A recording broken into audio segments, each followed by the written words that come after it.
Boba introducing a toast.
Welcome to Lugogo Cricket Oval. This is the home of cricket in Uganda. We are in the Pearl of Africa, and this is Kampala City.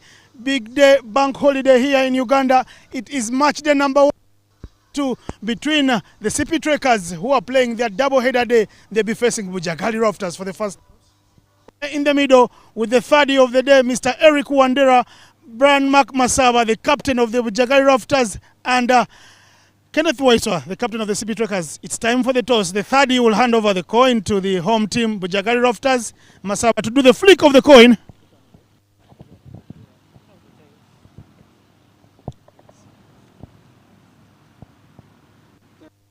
Tails. Say heads. Please, Brand, come through. 1-2s. Luck with the toss. Does this mean luck for you in this tournament, the Bujjagali Rafters? Yeah, hopefully a good start there, and would like to have a bat. Hopefully we can put on runs on the board and try and defend. As you look to put on runs on the board, you followed the morning game. There were all sorts of problems for the Sipi Trackers. Where do you look? You can increase misery in their dugout. Yeah, and the inside will look to exploit that and come hard at them, and if it comes off and we get some runs on the board, then we can make it difficult for them. Who are these big boys in your team, the batsmen that look to do the hard work with the bat? We've got a decent top order. We've got Roger Mukasa at the top, Falak Share, Karabo from Botswana. Our mid order is very strong, quite long, so if they give us a good foundation at the top, we can build on that and get a defendable score. So match day number 1 for you. Who is missing out and who is? It's a tough one, but Ivan Baidu takes a break. Munir will probably miss out today. Hopefully, he can get a go tomorrow. And one other guy. All right. Good luck to you, Brad, in your match. I wish you all the best against the Sipi Trackers. Double header day for you, Kenneth Waiswa. How happy are you with what you did in the morning game, and how angry are you with what you didn't do in the morning game? Obviously, we didn't do well, and after the display, we told ourselves to forget about that and bounce back this afternoon. Talking about bouncing back, you scored just 92. There was a good start from Orokide and Simon Sesazi. It didn't go very well. How do you bounce back? Who gets the runs for you? Yeah, for me, it's about them taking responsibility, playing a bit aggressive up front. So the team stays the same apart from Dev and Fad go out, and then the young man from Junior Jonathan comes in, and Josh also comes in. And then talking about double header days, very tough days. Do you pick any, or do you want to borrow any leaf from the Sipi Trackers, the women's team, the franchise that won the women's edition? Do you think you can borrow a leaf from them and come here and win this one? Yeah, surely. We're going to do that. If we win today, this afternoon, of course, we are on the road to do that as well. Good luck to you, Kenneth. No luck with the toss, but you are very pumped up. The news coming out of the middle after the two captains is that it is the Bujjagali Rafters that won the toss, and they will have a bat. Good afternoon, ladies and gentlemen. Welcome back to Lugogo Cricket Oval. It is Game 2 of the Men's Elite League Tournament 2023. Earlier at the toss there, we just saw Innocent Daura there with the two captains of Sipi Trackers, Kenneth Waiswa, and Bujjagali Rafters, Brian Masawa at the toss there. It was the captain for Bujjagali Rafters, Brian Masawa, who won the toss and opted to bat first. Of course, the two captains there both have captained the national team, the Cricket Cranes, at several engagements, with lots of stories out there in the middle. Kenneth Waiswa was disappointed with how the Sipi Trackers played the first game, but saying he would like to borrow a leaf from Janet Mbabazi, who captained the Sipi Trackers for the women's edition and do very, very well. Well, for Brian Masaba, he wants to get going. He believes he has power in his side. Falak Shah, Roger Mukasa, Karabo Motlanka. There's too much talent in that team over Brian Maksaba. You can take us through the teams, Bob, as I look to welcome you officially back into Uganda. Thank you there, Innocent. I couldn't have waited any much longer to be here back in the comms box with you. The team list for Bujjagali Rafters. It is none other than the Roger Mukasa, Karabo Motlaka, all the way from Botswana, the captain himself, Cyrus Kakuru, Juma Miyaji, Uganda International, Brian Masaba, the captain for the side, Calvin Watua, Sirajin Subuga, Pius Oluka, right arm fast medium, Henry Senyondo, left arm orthodox, and Obuya Robinson. That's the team list for Bujjagali Rafters. Whereas the Sipi Trackers are still unchanged. They have gone with Simon Sesazi, left arm, Uganda International, up front there with Orkide Tuisenge, Rwanda International, and Sohel Sami all the way from Malawi, one of the best in the business. Kenneth Waiswa, the captain himself, also the vice captain of the Uganda national team. Robert Arjuna, Brighton Muganzi, Kevin Irakoze, leg spinner from Rwanda International. Frank Subuga, coach player, he's also on the side. Fahad Mutangana, David Wawire, Blessing Pondani, all the way from Malawi, and Jonathan Nyiro. As we see this, the Sipi Trekkers out there in the middle, who are yet to register a win in this Men's Elite Waterfalls League Tournament 2023. Can Kenneth Waiswa and his team and his men get him the first win much needed? As we see out there from Bujjagali Rafters, it is Roger Mukasa out there in the middle with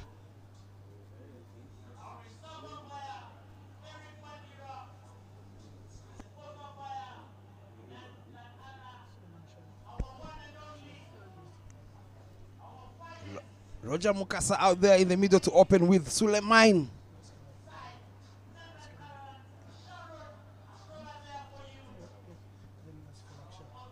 The left-hander there. Right-hand, left-hand combination. Innocent. It's always a challenge up front there for the bowling side.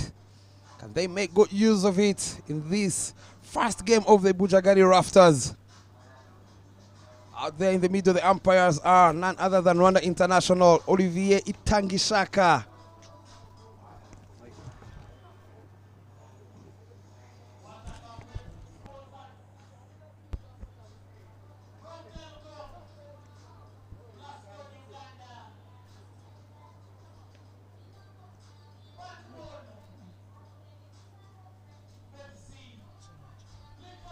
Umpires today are Olivier Tangishaka, Rwanda International, and Simon Kintu, Uganda International. Taking guard is Roger Mukasa, who is known as Papa. That's the name he's called back here in Rwanda. Sorry, I beg your pardon, in Uganda. But again, Innocent, even in Rwanda, we call him Papa.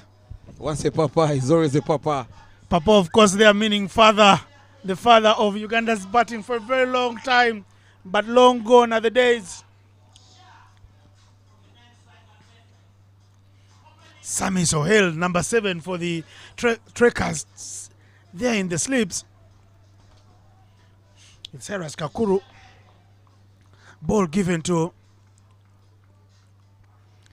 Pondani Blessings, the Malawi international. Hopefully he can bring some blessings on a bank holiday here in Uganda. Talking about that young man there opening the bowling for the Trekkers. We saw him in the first game earlier this morning. He struggled getting his line. He's a youngster. He has a lot to do up front. Can he correct his line today? Wide ball signaled by umpire Olivier Itangishaka straight away. Continues to give extra runs. He was very expensive defending a low score in the morning. Still struggling to get his line. He has opted to go with a deep square leg. And the third man fielder, those are the two fielders outside the ring. As we see him charging in again. Brings it slightly in. Hits the top of the pad of Roger Mukasa, who was very lazy on that shot.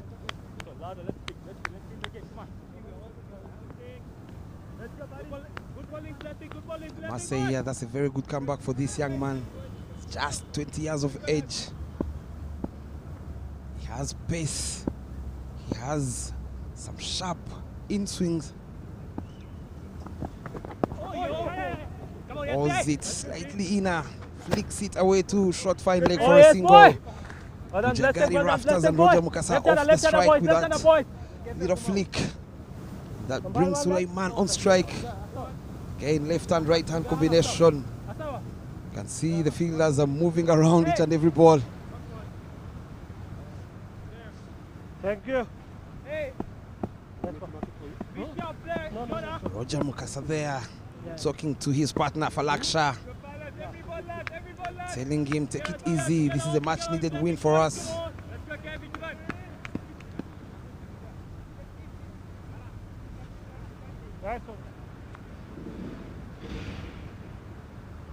Again, same field for the left-hand batsman. Third man and a deep square leg, and the fielders outside the ring. Moves out, the batsman wasn't ready. Let's see, the young man is happy to give a chap to the batsman for Laksha there. Telling him, I don't have time to waste here.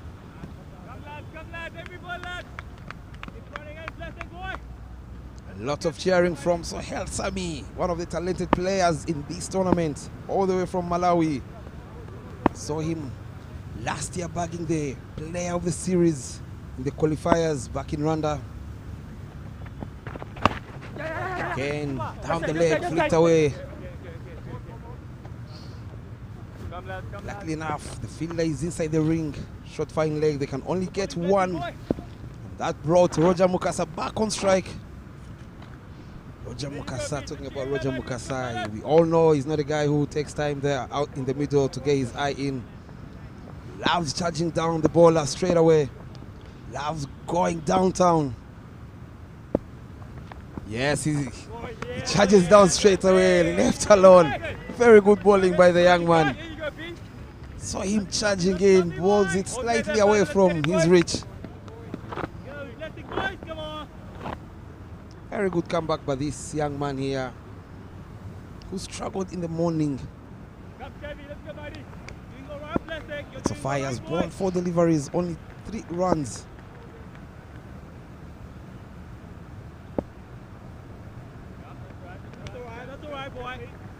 Dead ball, it is signaled by Olivier Itangishaka.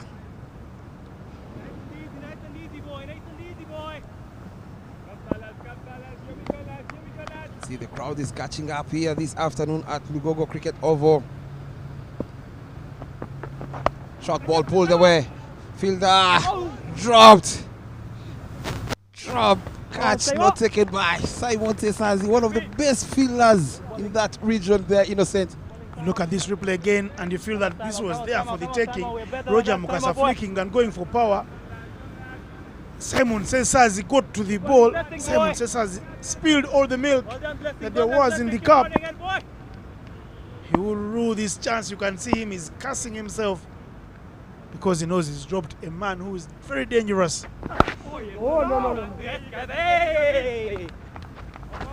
Oh, yes. Brought us to the end of the first over. The score is 4 runs for naught. Lovely piece of bowling there from the young Blessing Pondani. Already has shown the intent. Look at that replay there. Go to the ball.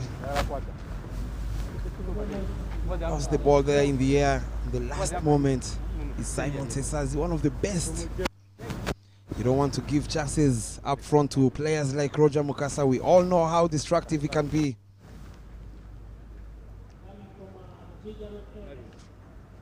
There's a change in bowling. It is Frank Subuga, coach player of the Trekkers Sipi, coming in from the Ginger Road side. He's bowling to his brother, Roger Mukasa. A very good contest here. He has a sleeping place here, Innocent. Familiar affair, but there will be no love lost between the two. They like to take on each other every time they come up. And the battle is live and alive. Roger Mukasa facing Frank Nsubuga.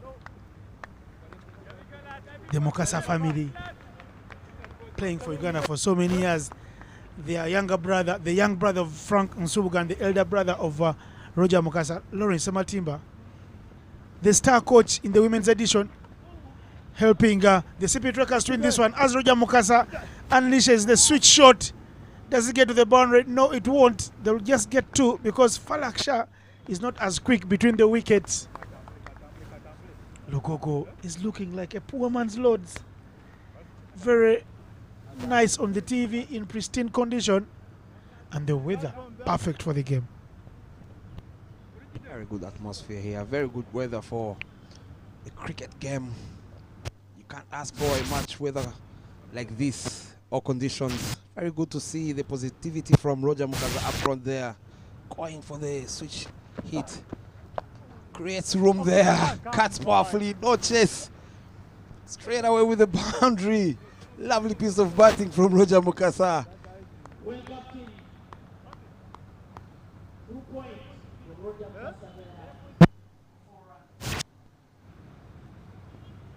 Very good to see Roger Mukasa. Frank Subuga has two fielders on the leg side, long on and deep extra. Deep square leg. He's trying to create room to play it on the offside, and he does it on merit. Goes on the offside, charges down, straight down the ground. No one is stopping that. Back-to-back boundaries from Roger Mukasa. As I said earlier there, you don't want to give chances to batsmen like Roger Mukasa up front there. He's taking advantage of that drop catch. Well said, Bob.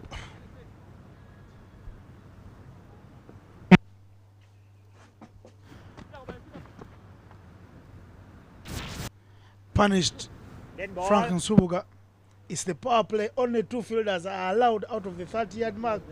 You feel sorry for Frank Subuga because a power hitter like Roger Mukasa will always throw the kitchen sink at anything in the zone there. True there, but I believe Frank Subuga, with all the experience he has and the economy he has the best economy in the world in T20 eyes. Holds it slightly fuller. Roger Mukasa tries to dig it out for a single, but ends up yoking himself for a dot ball. Very good comeback there for Frank Subuga. Loud appeal there, but the umpire is not interested. That's the end of the second over. 14 runs on board, and yet a wicket to be taken by the Sipi Trackers. It would have been 1 wicket down, but Simon Sesazi decided to let go of his opening pair on the national side, Roger Mukasa. Moving on a run rate of 7 runs and over. A little bit of meeting up front there. Very early for CP Trackers. I'm not sure what they are talking about. The team camaraderie in this CP Trackers team, they are under pressure. It is their double-header day, and they want to win. If you don't win on your double-header day, you are chasing wind going forth. This is a short tournament. It is short and sweet, like a cocktail on a Sunday afternoon. It's a holiday here. Kept low, flicked away. Yes, it's a call. Quick run there from Roger Mukasa. He knew he was going in the danger zone. Tells Falaksha, let's go. Let me take on the fielder there. A deep, short, fine leg. Blessing Pondani, given the second over. Very good to see Kenneth Waiswa, the captain, trusting Pondani after a horrible spell in the morning. Can he deliver for his captain? Flicked away. What a shot that is. 1 bounce for 4. Lovely shot there. A little bit of innovation from Roger Mukasa. Money's worth. If you ask me, Bob, that is the talent you pay to watch $1 million bucks. Unfortunately, or fortunately, this is free. All you have to do is download the batball.tv app, get onto the fan zone page of Cricket Uganda on the YouTube page, and you'll watch all this cricket for free. Or even more better, walk down to Lugogo, catch it. 4 days of elite action. Roger goes for power, sizing up the bowler. 4 runs through the offside. Bob, it's getting interesting. Roger Mukasa was dropped on 0. He's making them pay. Look at that shot. Charges down. He has a lot of room. He cuts it powerfully. Trust me, that shot, even the wall can't stop that ball from getting to the boundary. That was cut powerfully. Back-to-back boundaries for Roger Mukasa here.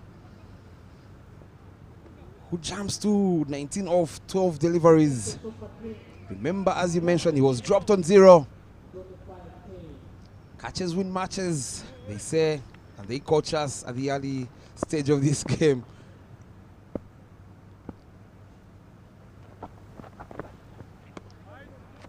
Charges him, but he balls it wider.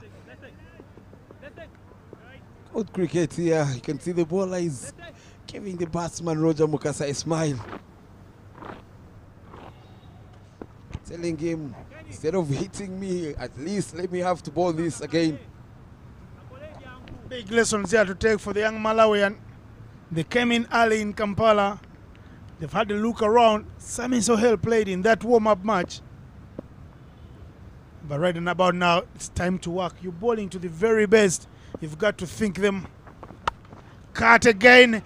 Cut in the gap. Roger Mukasa's got a sharp-edged blade out there in the middle. Is cutting them to pieces. The Sipi trackers taken on the back foot by Mukasa's blade. Absolutely crunched there through covers. Roger Mukasa doing the gardening here at Lugogo Cricket Oval. Cutting all the grasses there through point. Very good start here for the Bujjagali Rafters. Already 28 for note in 2.5 deliveries here.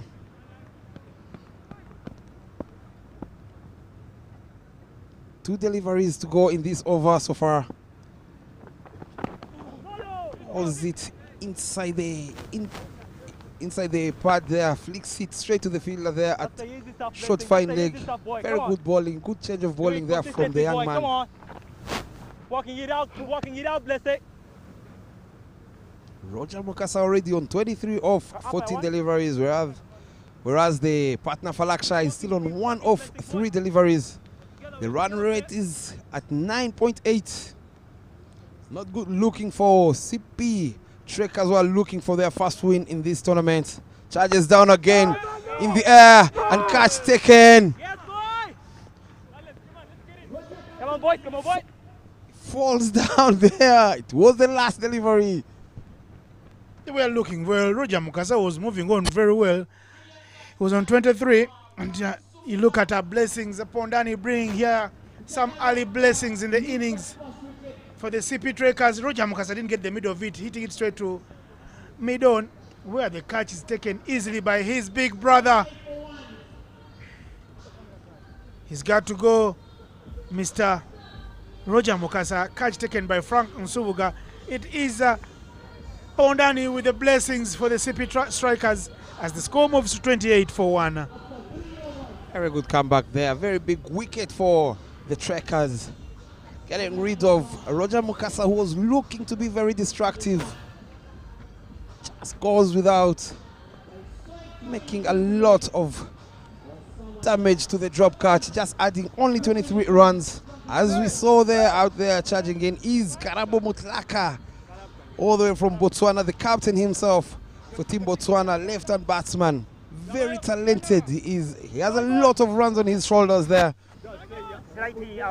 He also utilized this opportunity coming here in Uganda to play in this Waterfalls Men's Elite League Tournament 2023. There's only one way to find out. As we see Frank Subuga coming in to ball his second over from the Ginger Road side. It's now two left-handed batsmen out there in the crease. Two fielders in the deep are Kenneth Weiss, the captain himself, long on, and deep square leg, Simon Sesazi. Falaksha on strike, drops it short. A little bit of edge there from Falaksha.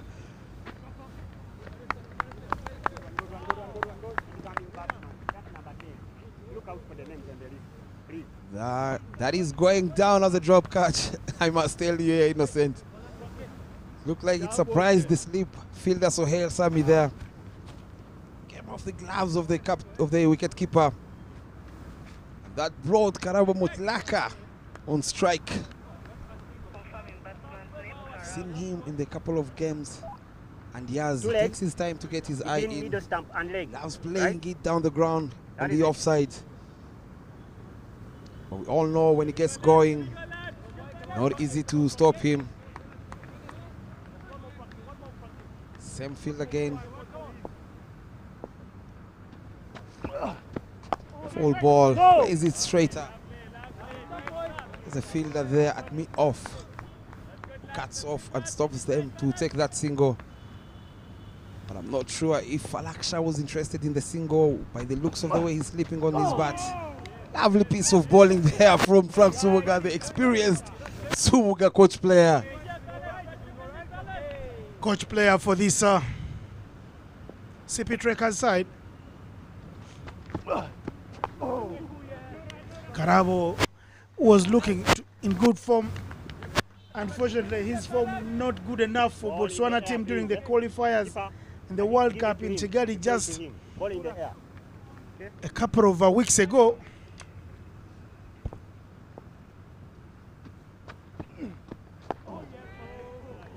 Takes his time to have a look at Frank. Frank is first over went for 10 runs. He's only gone for one with one ball to be bowled in this one. What does Karabo do? He keeps it out, building a wall of attrition up front here in the innings, giving away nothing but scoring nothing. Pound for pound, it is 29 for 1 after 4 overs. The over going for just 1 run. Very good comeback there for the CP Trekkers, especially the experienced Frank Subuga, just giving away 1 run in that previous over. Very good to see these young men here supporting the bowler, not giving away easy runs in the field. Can see the run rate has gone down to 7. Roger, when he was still out there batting, it had climbed to close to 10 runs and over. But it is Frank Subuga, who we all know about his economy. He doesn't like to be taken apart by batsmen. Bazo comes in from the other end. Come on, Josh.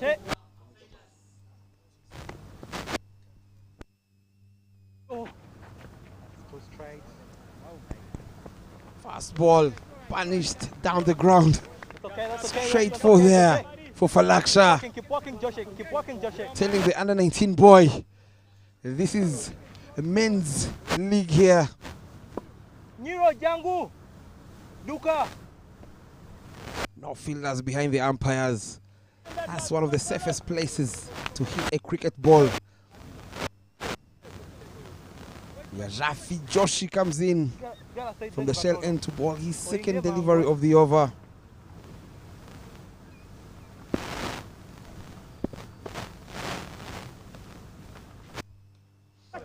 Catch in the air, and catch taken by Simon.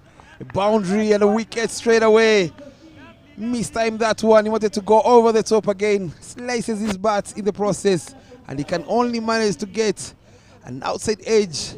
And Simon says as he takes an easy catch at short third man. Second wicket down. 33 runs on board.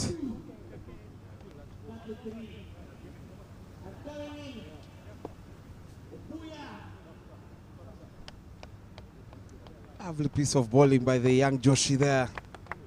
He knew Falaksha wanted to go over the screen. He balls it slightly away from him, not giving him room to free his arms. As we see there, it is Robinson Obuya coming in to bat at number 4. Ready? Yep. David. No slip. Righty. No. Joshi is the leading bowler in the league here. 32 matches, 418 runs, 40 wickets. Impressive figures for this young man here. Asava. Olgeo Wangwe. I'll run out hand. Hey. Joshi here will try to make quick run-ins. Trekkers here didn't give him a chance to bowl in the morning. But the young man coming through now Push back a bit. and getting fruits for the Trekkers in Sipi. They were thirsty. They needed some wickets. They are feeding off wickets now. New batsman in is Robinson Obuya. That's lovely, boy. Fellas, Obuya that's best something, lads. at the Serenity. That's lovely, Josh. Over in Kamengo. Just on the roadside. Oh, yeah. He goes for a big flashing drive there. Robinson Obuya, no connection. Falak Shah gone without troubling the scores too much. Karabo Motlanka is watching from the non-striker's end. 5 dot balls. He needs a big shift. It's the day to work. It's a holiday in Uganda, but the players have got to work and earn all their monies.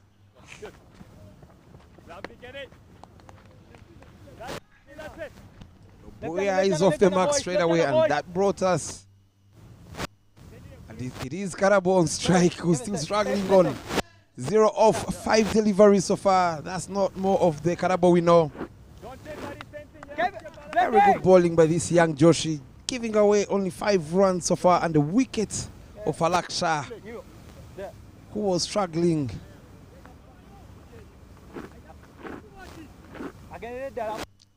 Captain taking his time, setting the right field. It is the last ball of the 5th over from Joshi.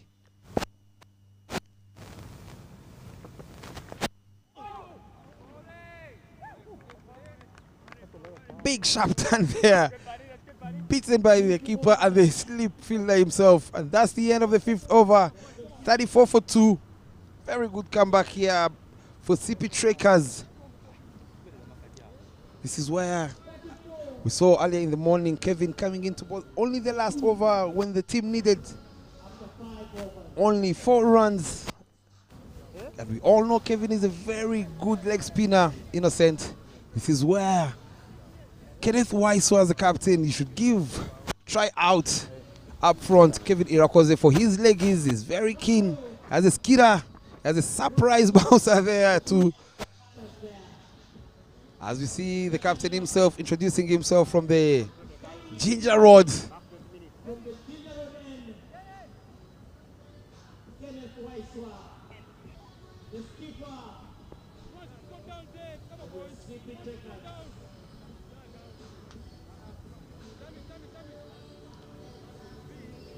Robinson Obuya on strike.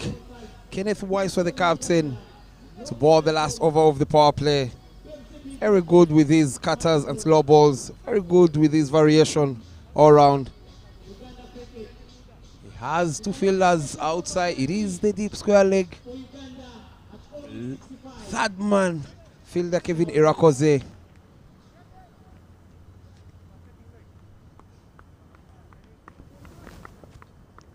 Covering one. With the stump.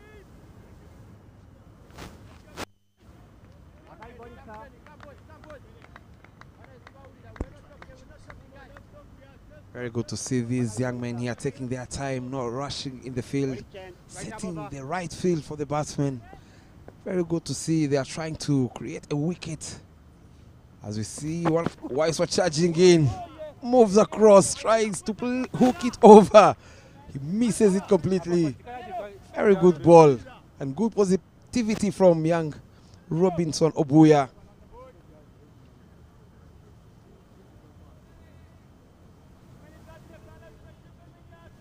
Very good to see these young men inventing some new shots here.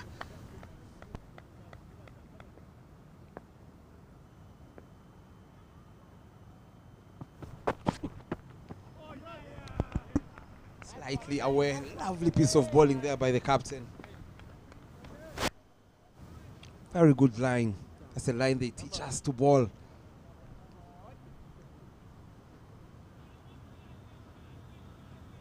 Nice to see that Kenneth Waiswa, the captain, is getting some swing there.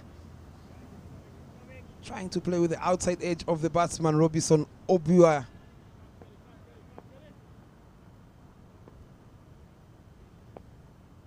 Charging in hard. Drops it short. Lovely piece of bowling here. Very good comeback for the Sipi Trekkers, they know this is a match, a needed win for them. If they want to stay alive in this tournament, remember losing 2 games up front. It is their double header. It won't be a good looking sign for them moving forward in the tournament. 3 dot balls so far on the trot. Lovely piece of bowling. Kept a little bit low there.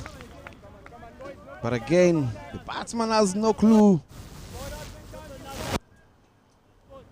Very good to see the captain leading from the front. Very impressive figures as a captain he is, Kenneth Waiswa. Surprised today he lost a game as a captain. Innocent, I remember back in Rwanda 2 weeks ago when I heard about his figures as a captain. He has never lost a game as a captain of Team Uganda. Shockingly, it was my first time to see him lose as a captain. But again, this is not the national duty. It is the Waterfalls Men's Elite League 2023. As we saw, Robinson dabbing that through point for a single to bring back Karabo Mutlaka, who is not having much strike. Still on 0 of 6 deliveries. We all know these things can put down a batsman's morale up front. He's not having strike.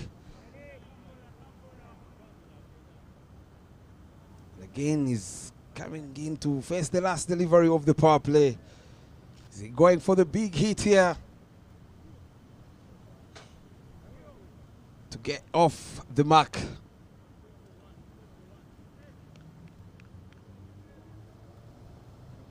Our fielder on the leg side, only one fielder.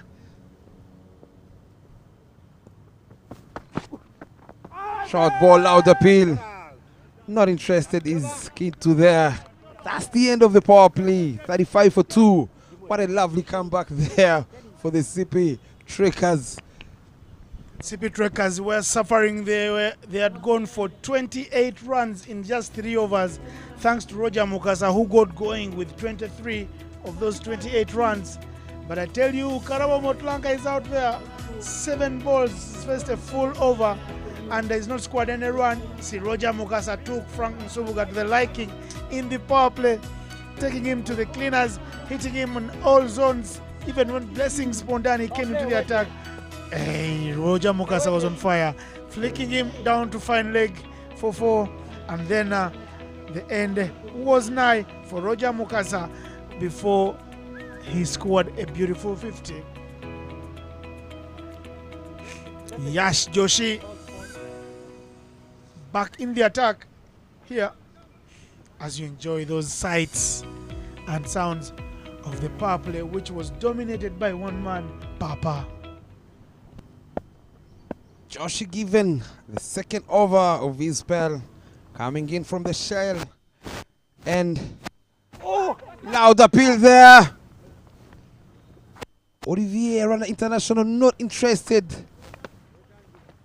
Left-hander, boys. Very good piece of bowling there by the young Joshi.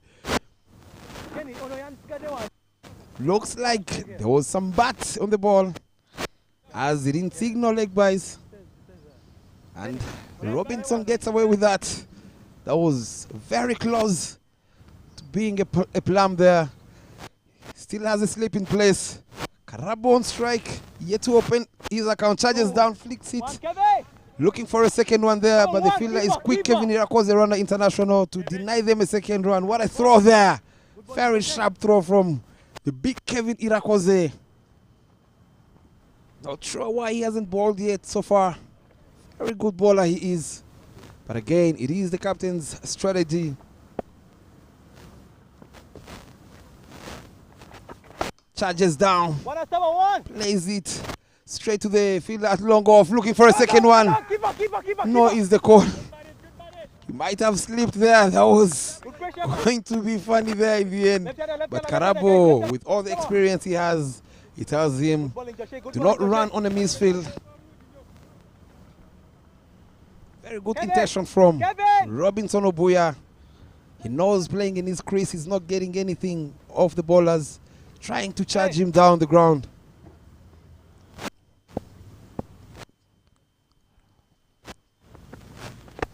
Flighted delivery there. Plays it, caress it through covers. There's protection. It is Simon Sesazi. Very good cricket all round. Now you can see they are trying to rotate the strike. Is Bujjagali Rafters.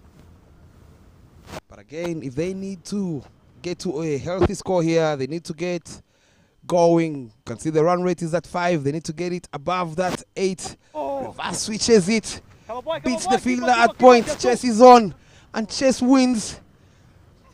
Very good shot there from Robinson Obuya. That's the only way to get things going.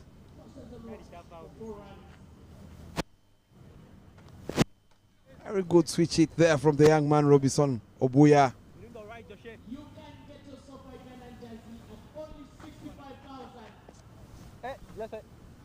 Joshi not happy. You can see he's telling the fielder at point, so Helsami, you would have put in a dive. Putting there an extra fielder, Orkidetu Isenge, another rounder international. Very good to see these young men out here in Uganda playing some competitive cricket. Balls it on the leg side. 2 is the call. They're running very hard. Karabo is very quick on the feet. Run out chance there. Loud appeal there. But not given. Very good running, good fielding, good cricket all round. Let's wait for the replay here, ladies and gentlemen. That looked very close. That looked very close. Let's wait for that replay.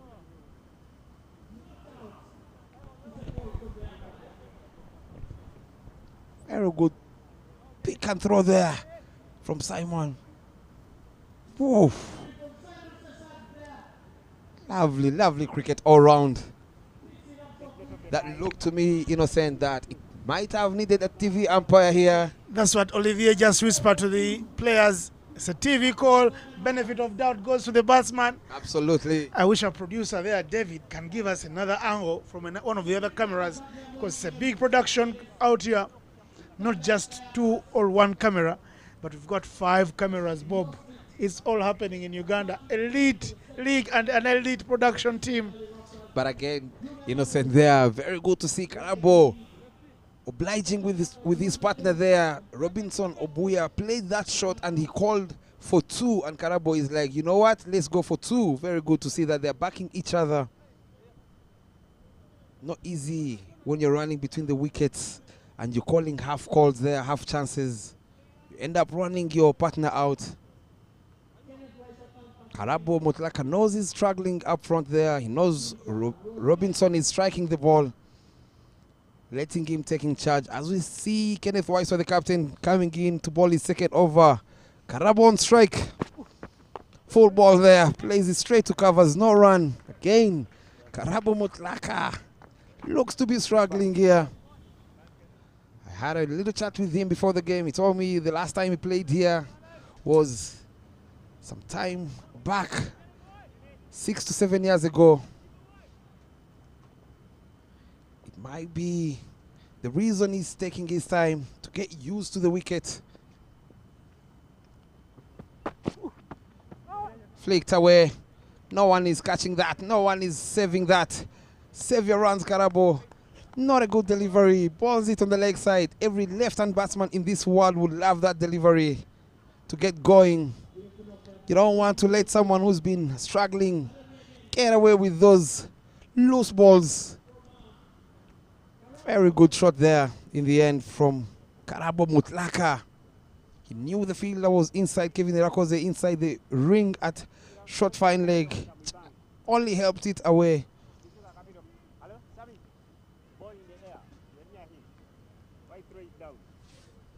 Kenneth Weiss looked livid with himself with that delivery. Charging in again hard. Drops it short. Gets away with that. White ball signaled by the umpire. Uganda International Key 2. The captain not happy with that decision. Trying to tell the umpire, why did you take long? But again, innocent, you can only be a player, not an umpire. Can't do both in this game. Subuga here at the boundary telling the bowler, Kora Kora. I believe it means you work hard. Remember, he's a coach player. Drops it short. He gets away with that one. That was supposed to be punished by Karabo. He misses it by a whisker. White ball signaled by the umpire. Change of action. He's coming round the wicket.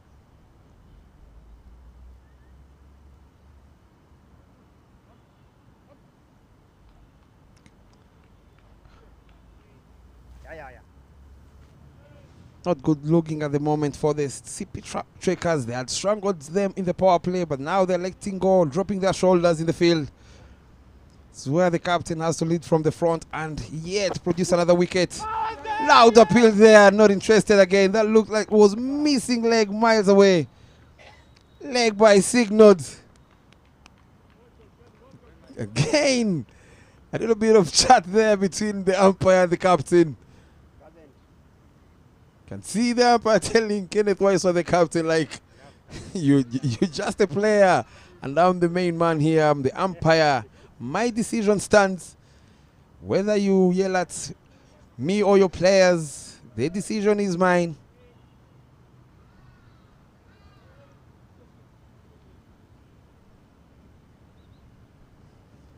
A change in field, he brings in the third man, Kevin Irakoze, in the ring and sends back deep square leg. We all know these tricks of the bowlers nowadays. Yes, shot, it goes downtown. If you guys know Lugogo, that ball is out of the park, straight down the ground for a maximum. The batsman, look at that, held his shape there, swung at it, gave it each and everything he had in the back there and connects sweetly for a huge maximum. First of the innings comes off Robinson Obuya's blade. Moves across. Tries to be fancy, but he misses it. Good intention though. He knew the fielder at final leg is inside the ring. Tries to hook it over the fielder, but he misses it. We already saw him in the power play. He tried playing that shot. He missed it. But very good to see that he's yet ready to give it another chance. Very good contest here between Waisa and Obuya, ladies and gentlemen. One more.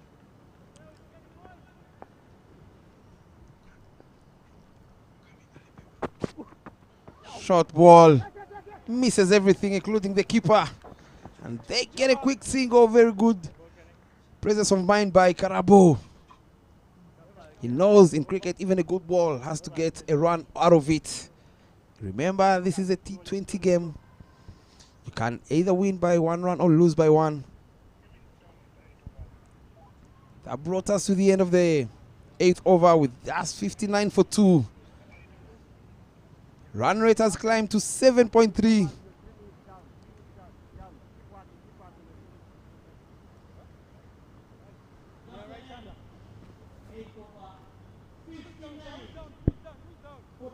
Guys, right under, it's all boys. Push yourselves, boys, come on.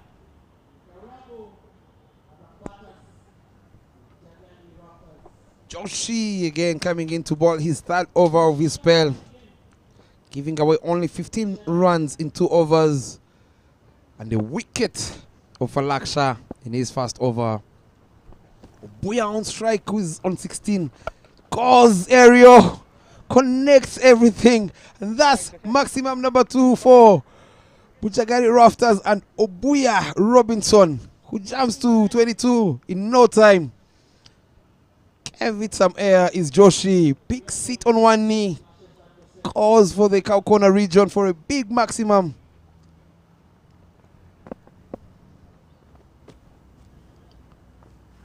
Oh, yo. Calls back a bit. Very good thinking by the bowler. Follows him. Not giving him room. He wanted to play it over the infield. But Joshi denies him that chance.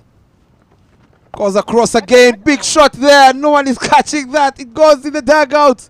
That's 6, number 3. Second of the over. Very good batting here by Robinson Obuya, who jumps to 28 of 18 deliveries. The score now stands at 71 for 2. Very good batting from this young man here. He knows this is the over to take them back in the game. The Bujjagali Rafters, who are playing their first game in this edition of Men's Elite League tournament here at Lugogo Cricket Oval. Joshi there on your screens doesn't look happy. Joshi, we are walking, guys. Come on, guys, together with Joshi here, boys. Come on. But again, good cricket all round. That was a very lovely, good pick up by Robinson Obuya. Oh, yeah. Charges down again. Very good batting by Robinson Obuya. He knew he couldn't get to the ball, and he decides to use soft hands straight to the fielder at covers. Pondani Blessing. Very good comeback by this young Joshi. Loud appeal taken this time round. Very good piece of keeping. Lovely piece of keeping there, Innocent.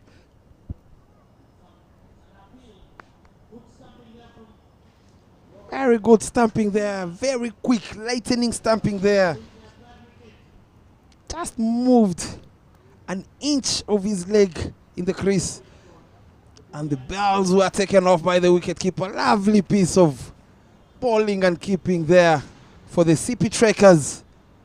Much needed wicket of Robinson Obuya, who was looking to be very dangerous at the moment. He had taken already 6, 2 maximums in that over. And Joshi, he can finally put a smile on his face as we see Kakuru, another wicketkeeper batsman, Uganda International, coming out there at the crease.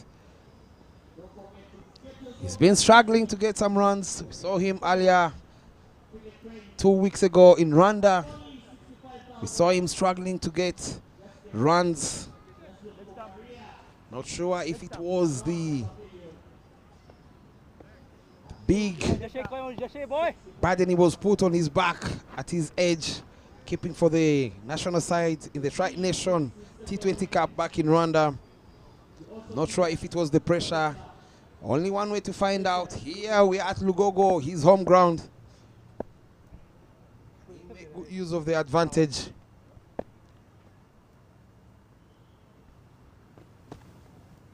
Oh, yo. Good, lovely bowling. Good piece of coming there. Come back from the young Joshi. Only went for 12 runs in that over. And a wicket, big one for Obuya. And that's the end of the 6th over. 71 for 3.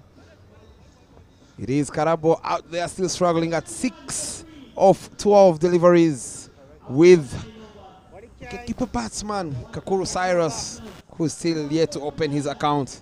As we see the introduction of the Rwanda international Kevin Irakoze from the Ginger Road side, they're being given the task ahead from his captain Kenneth Waiswa, telling him, I saw you back in your country taking wickets. I need you to give me wickets. We are here to get a win this afternoon here at Lugogo Cricket Oval. There you are, sights and sounds of Uganda. Visit the Sipi Falls in eastern Uganda. You can go there, do some air sailing, skiing, whatever you want to call it. It is worth a try. It should be on your bucket list. Big boy Kevin Irakoze into the attack. Kevin Irakoze, the vice captain of the Rwanda team. The field setting is being given here today. Kevin Irakoze has got one at a mid-wicket for the left-hander, one down at square leg, deep square leg. Not a lot of protection given to him. And Kenneth Waiswa is helping Kevin patrol the boundary at Longon. Karabo, the boss from Botswana, the captain of Botswana, is facing, this is an elite thing, captains playing against captains, nations playing against nations.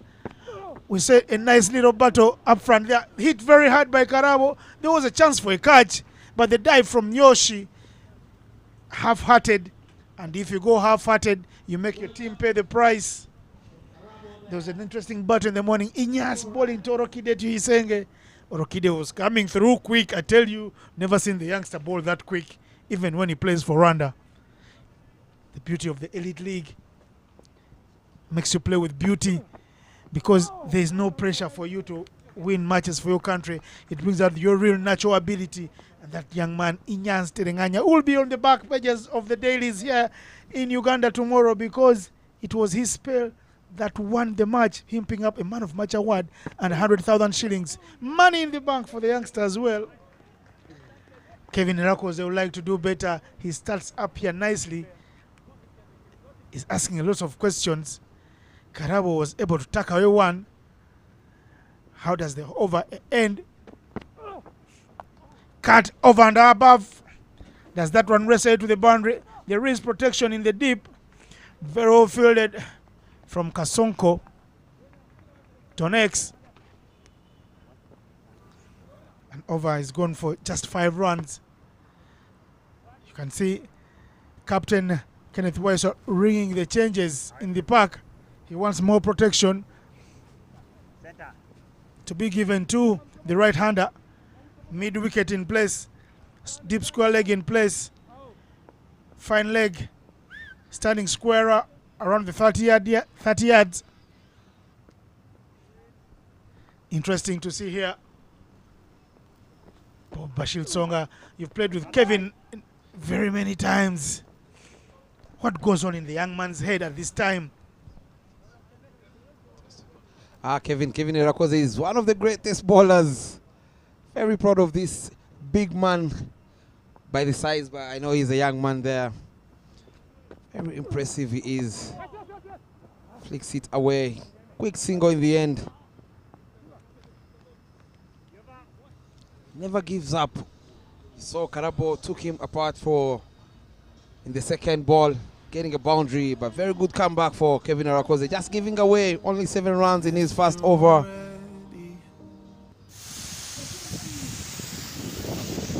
That brought us to the end of 11th over. The score is 10.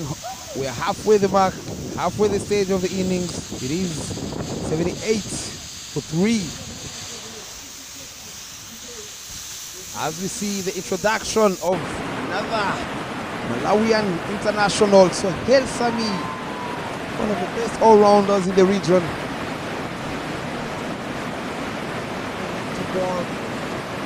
Cyrus, shot number 45 at strike. Cleaners outside the ring, leg side packed, deep square leg, cow corner region, long on, deep extra cover. Protecting the boundaries. This is where Kakuru Cyrus, who is looking for runs, has to utilize the opportunity and take as many singles inside the boundaries, inside the 30-yard. Try and run 2s and 3s because you can see the field is spread. Get his eye.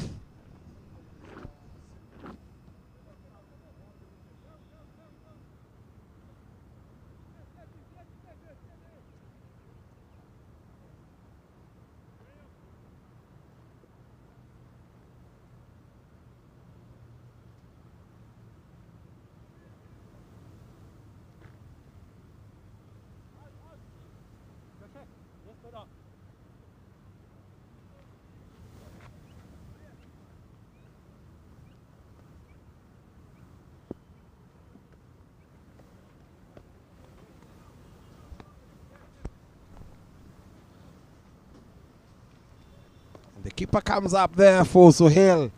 Karabo on strike. Oh! Traps it short, mistimes it. Straight to the fielder, a short fine leg. Karabo again. This is not the Karabo we all know. He's struggling there. He's on 11 of 17 deliveries. Playing a test innings here. 80 for 3 so far. Again, the run rate is at 7.7. Itanda Kayakas, Bob, they're playing a double header today. They are hungry. They want to win one match today. They can't afford to lose both because they went down. Yes. Oh. Keep bola. In the morning, Oh, they went down to the Tanda Kayakers. Now here they're fighting the Sipi Trekkers. They need victory against the Bujjagali Rafters. The Bujjagali Rafters are not doing shabbily. They have 81 for 3 in 10.4. Make that 81. go, Sammy. They have almost another 10 overs to play, and they can double that score and get to 160, 170.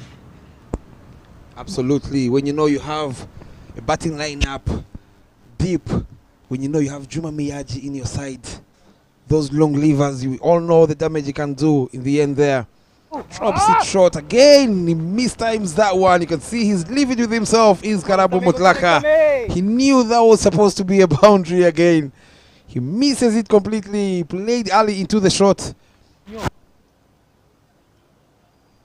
As I said earlier, the field is spread. If you can't connect and get those big boundaries, rotate the strike. A lot of gaps in the field here.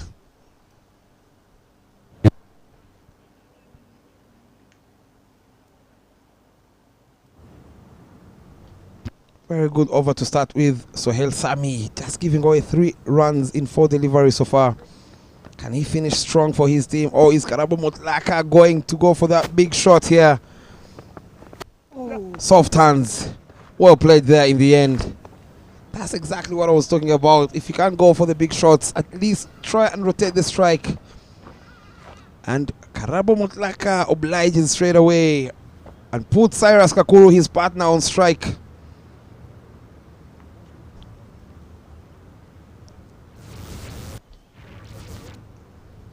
Oh no, Cyrus Kakuru, he's a hard hitter, but again, he's still looking for runs. Good bowling, Sammy. Good bowling, He Sammy, hasn't boy. gotten enough runs on his back in the couple of games.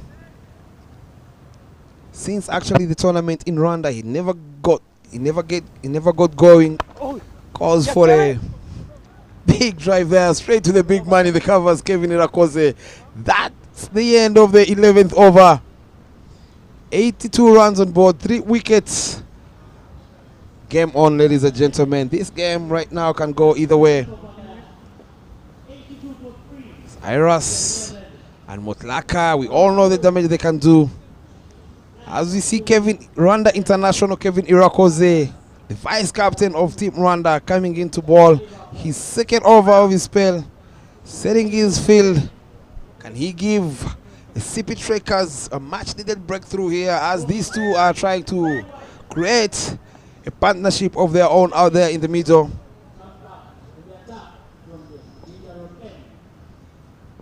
Leg side again packed for the left-hand batsman. Charges down. Very good thinking by the bowler. He knew Karabo wanted to hit him over the screen, and he balls it slightly away from his reach. Very good piece of keeping there by the youngster. You got him. Thank you, thank you, thank you.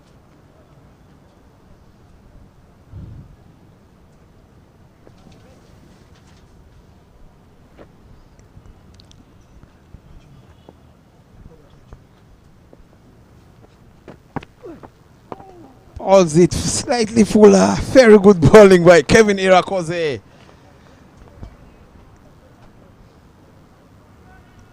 Very good to see that these young men are grabbing all the opportunities they're getting. Drops it short this time round, misses it again. Is the struggling Karabo Mutlaka, who's not connecting anything at all. 13 of 23 deliveries here.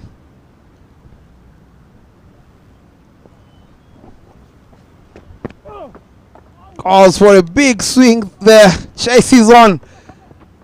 Very good piece of fielding there in the deep. Sohail Sami, who saves his team a couple of runs there in the end. Lovely piece of fielding.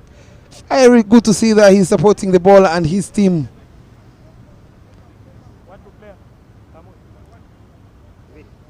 Very good to see as a bowler, Kevin Irakoze, when you see a batsman trying to go blindly.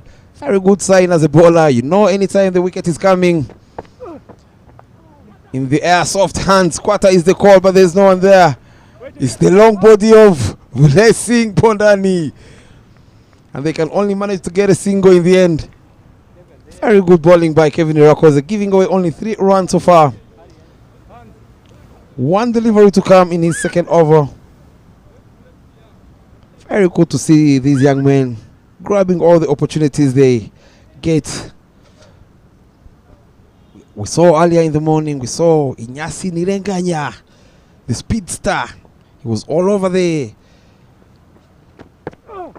players here, the batsmen in the morning, getting 2 crucial wickets up front there for Sohail Sami and Simon Sesazi up front there, giving his team a much needed breakthrough and earning that man of the match in the game, picking up 3 wickets for 15. And as we see here, Kevin Irakoze, Rwanda international, the vice captain, going for only 9 runs in his 2 overs. Oh, not bad figures for a bowler, especially as a spinner, leg spinner. When you know you have out there a left-hand batsman, Karabo Mutlaka, who left-handers, we all know, they enjoy playing leg spin. That was the end of the 12th over, 85 for 3. Hey. Samil Sohail coming in to bowl his second over. Big shots needed here for Bujjagali Rafters if they're to get to that 150, 140 mark. This is where they have to step on the gear and try and get a boundary each and every over. Starts it with a full ball there. Plays it straight to point. Urkidetu Isinga there, the fielder, looked very surprised with that ball. It came to him like a bullet. He had no time to collect that one. Passes through everything and races away to the boundary. Talking about a boundary each over, Karabo obliges straight away. Much needed for him and the team. As we see, Karabo jumps to 20 of 26 deliveries. Is this the over they need of 15 plus runs to get them to that 3-figure mark? Flicks away again, misfield there in the deep, sloppy fielding, and that's back-to-back boundaries. Samir Sohail is not happy at all. He knows that was not supposed to be even a single run. And the fielder there obliges and gives another boundary to the struggling Karabo Mutlaka, who is on now 24 of 27. Just no time with those 2 back-to-back boundaries. Ball did slightly on the leg side. Poor fielding in the field, in the deep there. This is where you have to support. Give each and everything. Put your body behind the ball. Soft hands, good cricket all round. Quick single. 9 of 3 deliveries. Lovely piece of batting here. Karabo Mutlaka telling his partner there, Cyrus Kakuru, I've had 9 runs of 3 deliveries. What can you provide for our team?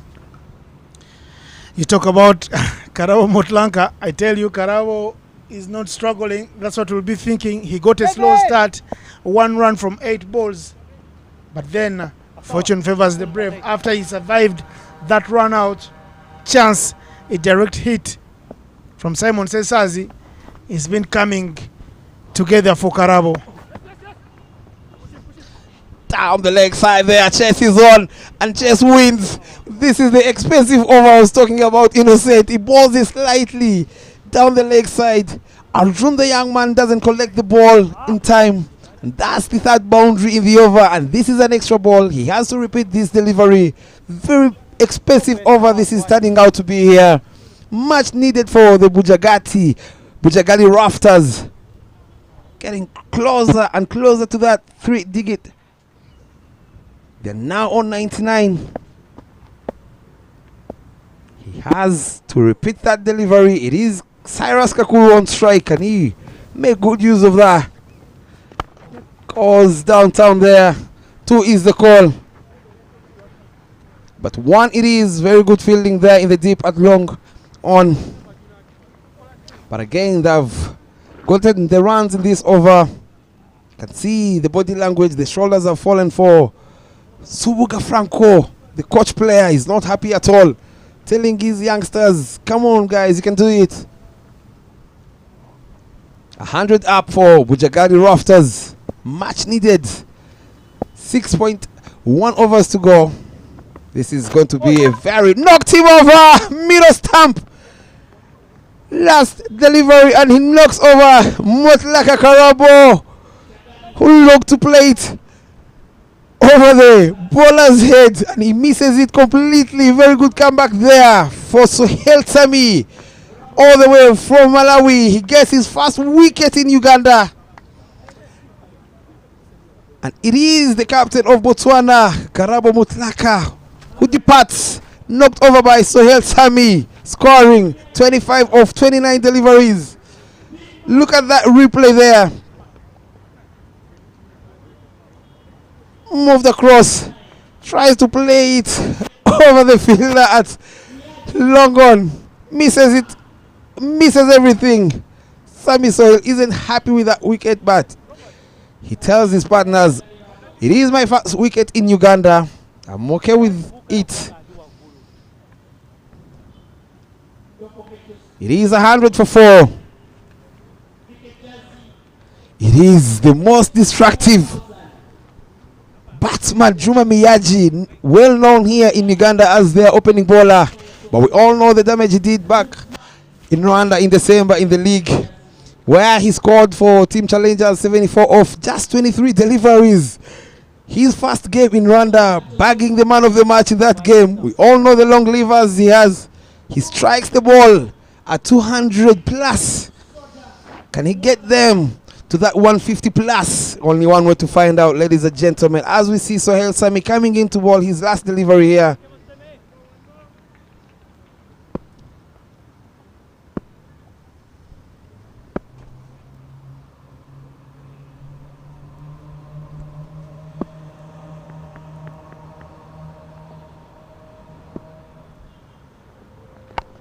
Flicks it straight to mid-wicket for a single. Off the mark straight away is Juma Miyaji, looking for a second one, but good fielding in the deep by the experienced Frank Suhuga. And that's the end of the 13th over. 101 for 4. Game on here, Innocent.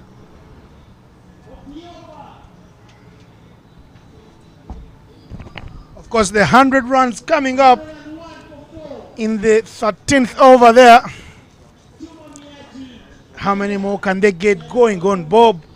Another 7 overs to go. 7 overs means 42 balls left. Talk going around. Sami Sohail is pumped up. He's sharing words with with Kenneth Waiswa, the captain. The one who is a fighter. He doesn't want to go down wondering what could have been. He wants to be sure and certain of the result.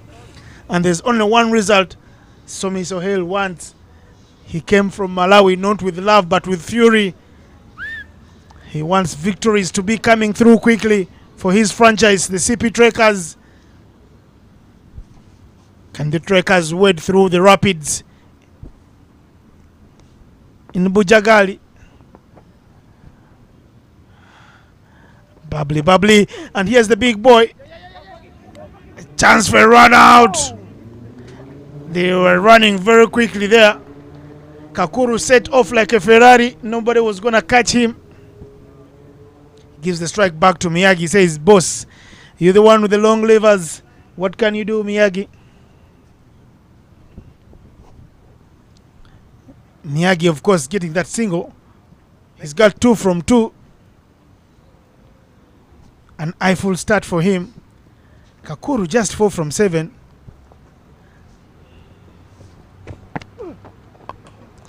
Good shot, good play. Running very quickly. They wanted the second. Orokide to Isenge says, not under my watch. I am on duty. I'm not here in Uganda for holiday. Yes, the Pearl of Africa is a beautiful place to visit, but I'm not here for holiday. I'm here to work, and my work is a cricketer by day. We'll see what he does in the night. It's a holiday in Uganda. NRM, Liberation Day for Uganda. Big shot there. Straight to the covers region. They're coming back for the second because there was laxity in the deep. They make you pay these elite players. Yosh, the guilty party here. Very good running between the wickets by these two, Juma Miyagi and Kakuru Cyrus. These two played in West Indies for the Under-19 World Cup. They know each other well. They back themselves very well. They know if 2 is the call, they have to go for 2 runs. Very poor fielding by young Joshi at the boundary. It's the outside edge there. It's races on. 2 is the call again. Run out chance. And again, as I just mentioned, they know each other, these two out there in the middle. They're running between the wickets superbly, taking on all the fielders all around. Kevin Irakos is the big man, the vice captain of Team Rwanda, not happy at the moment. That was a very lovely delivery that beat the outside edge of Juma Miyagi, who had no clue whatsoever of what Kevin ball. Drops it short, straight to the bowler. Very good contest here between these two. These two know each other. They played in December in the Tri-Nation T20 Cup. Very good to see. The battle is on, Kevin says. Balls it, Fuller flicks it away. 2 is the call again. Very good fielding in the end.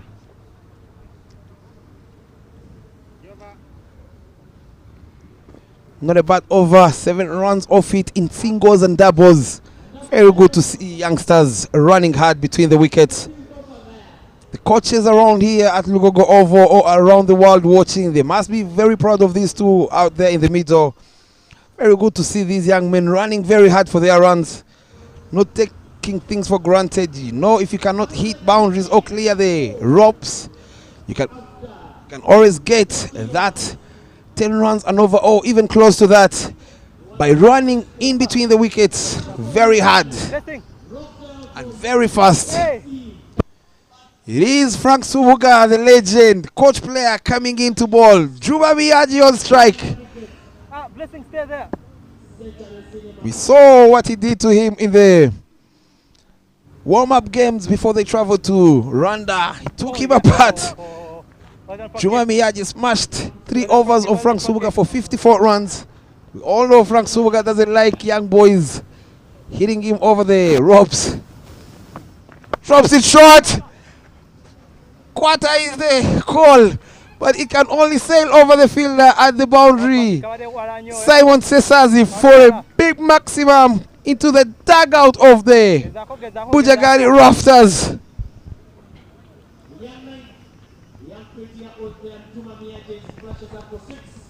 As mentioned, Frank doesn't like to be taken apart, and Juma goes aerial. Full ball flicked away again. No fielder there. Chase is on. And the ball wins the race. It is back-to-back boundaries. A maximum on the boundary straight away. Frank Subuga is not a happy man here. Very good flick shot there from Juma Miyagi. When you look at the way this young man is batting, you might not think he's a bowler. You might think he's an opening batsman. Very good talent he is. Over turning out to be very expensive. Full ball flicked away again. Lovely. 2 is the call. But they only get one. A misfield there. They get another single in the end. Frank Subuga not happy with his players. Remember, not only that he's a player, he's also the coach of these Sipi Trackers. You can see there on your screen telling the young Arjun there, the keeper, Munimuvichi. I believe it means, what are you guys doing? I'm not sure about that, but that's by the looks of the body language. Of course, Bob, yes, you're a former Rwanda captain, but I know you know Uganda because you were born in Uganda. So whatever they are saying out here, it's a field day for you. You are having a blast. It's a homecoming for you. Welcome back, Bob, by the way. Thank you, Innocent. It's been 6 years, if I recall. Oh, good comeback there by Frank Subuga. He's not happy at all. 13 runs off his 3rd over of his spell. Not happy at all. You can see him not even talking to the bowlers or his fielders. Game on here. 121 for 4 in 14 overs. 6 overs to go here. Can they get 2? That's 175 plus, which I believe would be a very good score here. But remember, CP Trackers they have the likes of Simon Sesazi, who didn't get going in the morning, who got rid by Rwanda International Inyasi Nirenganya and Sami Sohel and Kenneth Waiswa, the captain himself, and Orkidetu Isenge drops it short, misses it. That kept low.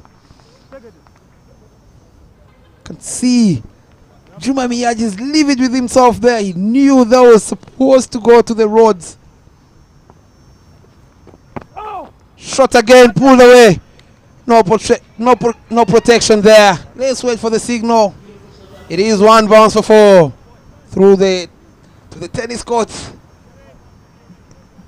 This is the over, I believe so, ladies and gentlemen. Blaze yourself. Shot ball pulled away, punished.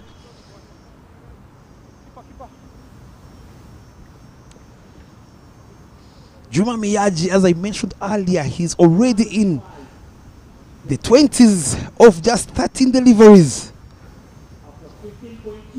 Very good to see that these T20 sides this time round, they have bowlers who really bat, which is very handy in the end. Drops it short again, pulls away. Chase is on by Orkideba. The chase goes in vain. Back-to-back boundaries. Juma Miyagi punishing big boy Kevin Irakoze. He's got his cane out there, the cane, the bet. He's whipping him seriously. Any half tracker is going very hard with powerful shots to the onside, dissecting the two fielders there in the deep. Orokide Tuisenge at deep square leg, and Kenneth Waiswa, the captain, standing at that place. Call it cow corner. The young Miyagi hitting it straight through mid-wicket. They make it tighter, bridge that gap, because Miyagi was looking to rock back and pull with power. Let's see what shot he goes for. Irakoze to Miyagi Juma. He goes this time straight, very, very straight. Power hit. Brian Asaba, 20-year-old Ugandan, fresh from the World Cup at the start of the previous year. He was in the West Indies, rubbing shoulders with the elites. He's got some elites to face here in Africa. And here at the Waterfalls T20, big mention for our big supporters. Rock Telecom, making sure the broadcast is live and up running, as well as Batball TV, Blink Logistics, making sure the commuters are smart and making sure they do take care of your logistical needs. Hit up in the air. Who wants this? Chance for catch. Brian Asaba underneath it. Takes the catch. It's the end of the innings for Cyrus Kakuru. He should have been calm. The poor form from Rwanda for Cyrus Kakuru continues, where he got a cameo with the cricket cranes. He goes for 5 from 11 deliveries. Take a walk, Kakuru. Go look yourself in the mirror. You are your only enemy. Not good batting there by the young Kakuru Cyrus. Your partner just hit 2 boundaries in that over, and you also want to go over the field. Not good looking shot there. I know Jackson Ogwang, the coach of the Bujjagali Rafters, is not happy with that young man there walking back to the dugout. As we see another talented batsman, Calvin Watua, comes in to bat. A lot of batting in this Bujjagali Rafters team.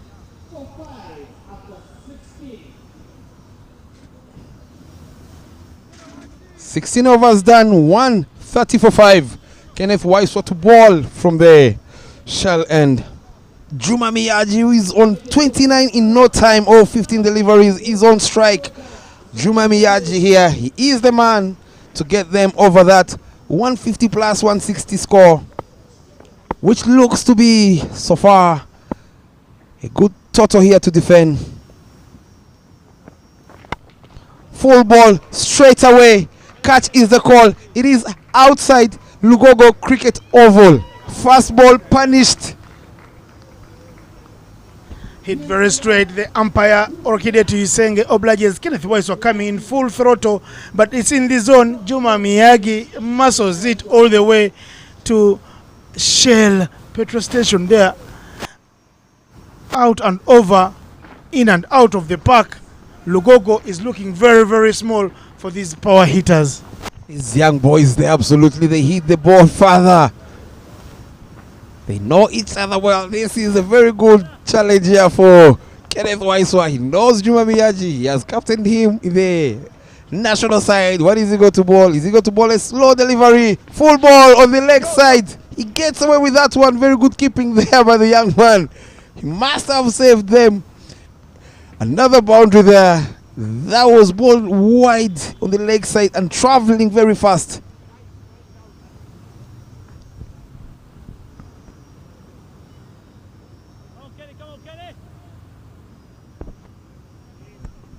Big over it is here. Already 7 runs off 1 delivery here.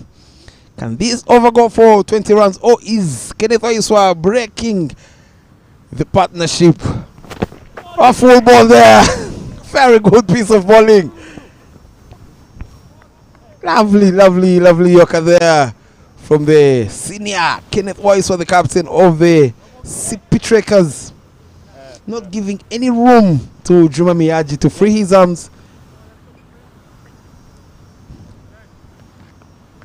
Come on here, 138 for 5 there. The run rate is at 8. Juma Miyaji is on 35 of just 17 deliveries. Much needed for Bujjagali Rafters. Came in at the right time and was striking the ball powerfully and sweetly. Short ball helped away. There's a fielder inside the ring, a short fine leg. We can only manage to get 1 run in the end. It is Joshi. And that brought Juma Miyaji on strike.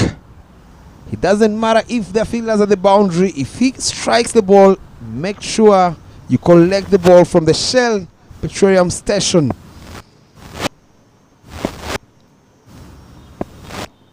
This innocent here, this is a much needed wicket for Sipi Trappers if they need to restrict the Bujjagali. Swing and a miss. It is. They need to get this big wicket of Juma Miyaji as soon as possible. Don't want him to face the couple of balls in the end there. He can strike, he can hit, he can pick the gaps, he can run hard. Get him as soon as possible to restrict the Bujjagali Rafters to a score you feel you're comfortable to chase.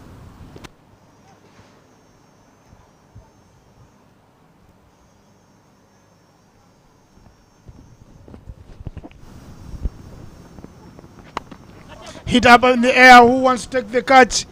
Chance dropped by the young man Bran Asaba, who dropped such a dolly. Sitter things. This is the elite league. The standard is high. It's a game of levels. You don't play in the elite league if you can't take such catches. Easiest of them all. Look at that.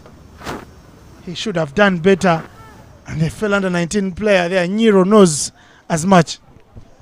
That was going to be a commentator's catch. Luckily enough, this young man Brian doesn't take that catch.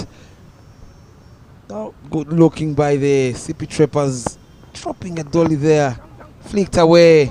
They drop a chance, and the next ball is racing away. 2 runs in the end. Very good. Every waking day is a reminder just how beautiful this, our land, truly is. The kind of beauty that you can only find here. In the lush green all around us and the wondrous sights within. It's what you feel in the gentle caress of tropical wind from the mountaintops. And the glow in your heart from a warm neighborly invite.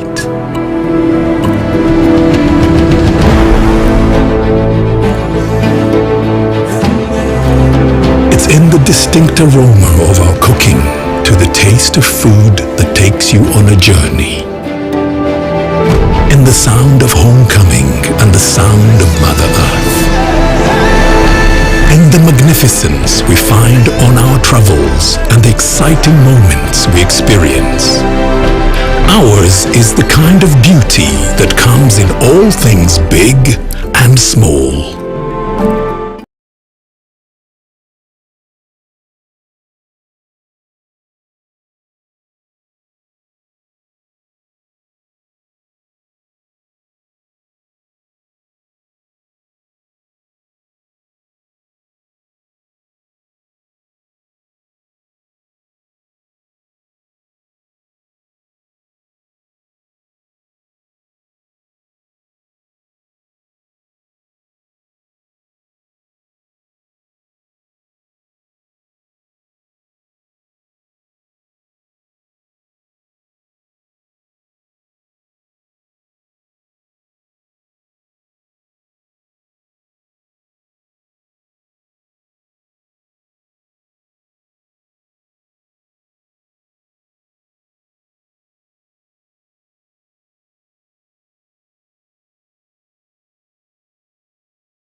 Nuatua stamped for 1 from 4 balls. I don't know where he was going. He was in the VIP seat watching Juma Miyagi do all the hard work. He should have stayed there, enjoyed the Juma Miyagi show. Very true there. Any batsman, any partner at this stage, at this level of this game, if you have a partner like Juma Miyagi striking the ball like that and connecting sweetly like the way he is doing at the moment, you wouldn't even dare to go for a fancy shot or a big shot because he's doing it right. As we see the introduction of the captain himself, Brian Masaba comes in with only 2 overs to go. Can they get to that 175 runs in these 20 overs? It is Brian Masaba with Juma Miyagi, who is on 48 of 23 deliveries.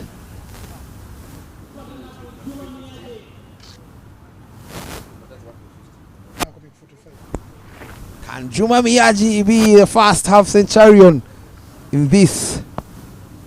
In the morning, we didn't have any half-century. He's just 2 runs shy of that half-century. He's Juma Miyagi. People are watching all over the world. Juma Miyagi out there on 48. He is an opening bowler of Team Uganda. He's leading the batting unit for Bujjagali Rafters. That's the beauty of T20, ladies and gentlemen. We've seen people turning out to be batsmen. We've seen David Willey in the Vitality T20 in England, scoring 3 centuries up front when we all knew he was a bowler. We've seen Sam Curran turning out to be very handy with the bat. And now we are seeing the man out there, Juma Miyagi, doing that for the Bujjagali Rafters. Team Uganda in general would be very happy to see him score runs. Kenneth Waiswa comes in. Full ball, lovely piece of bowling. How did that miss the stumps? Lovely piece of bowling there from the captain, Kenneth Waiswa. Can see there on your screen, Simon Sesazi. He knows there's a lot of job to be done. He knows with the form he is in, he knows he has to deliver for his team this afternoon if they are yet to register their first win in this Waterfalls Men's Elite League 2023. Charging in hard is Kenneth Waiswa. Steps away, plays it over the infield. 1 bouncer for 50 up it is for Juma Miyagi. A round of applause from the dugout and his teammates. The first half century in the Waterfalls Men's Elite League Tournament 2023. It comes from Juma Miyagi. That's the beautiful shot inside out from big boy Juma Miyagi. He's always had batting presentations, but he comes here and smacks the ball all over the park. A strike rate of almost 200. Juma Miyagi is unstoppable. Kenneth Waiswa to Juma. Clean balls him just after the 50. Full toss. He could have hit it anywhere or even straight over the bowler. But it's Kenneth Waiswa that picks up the wicket of Juma Miyagi. Very good bowling there from the captain, Kenneth Waiswa. I hope this doesn't come a little bit too late for the Sipi Trekkers. We've seen they've taken a wicket of Juma Miyagi, who has added 52 runs on the score.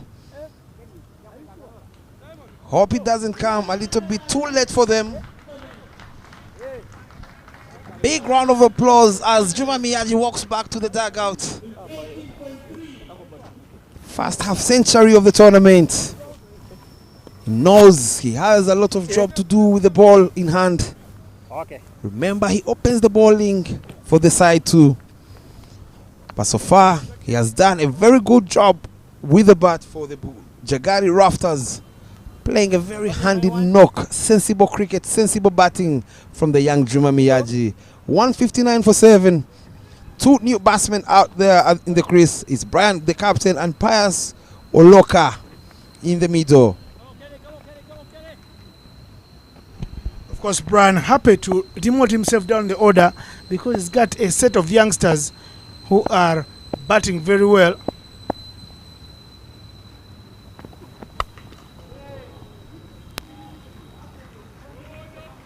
Looking for that yoke length there, misses it slightly, an inch. Turns out to be a full toss, punished through cow corner there. Off the mark Inspires Oluka with that full toss. But all in all, very good intention there by the bowler. It's always nice to see a bowler trying to do something. We all knew he was trying to yoke him, trying to go for that yoke length there into the block hole, but he misses it by a whisk there.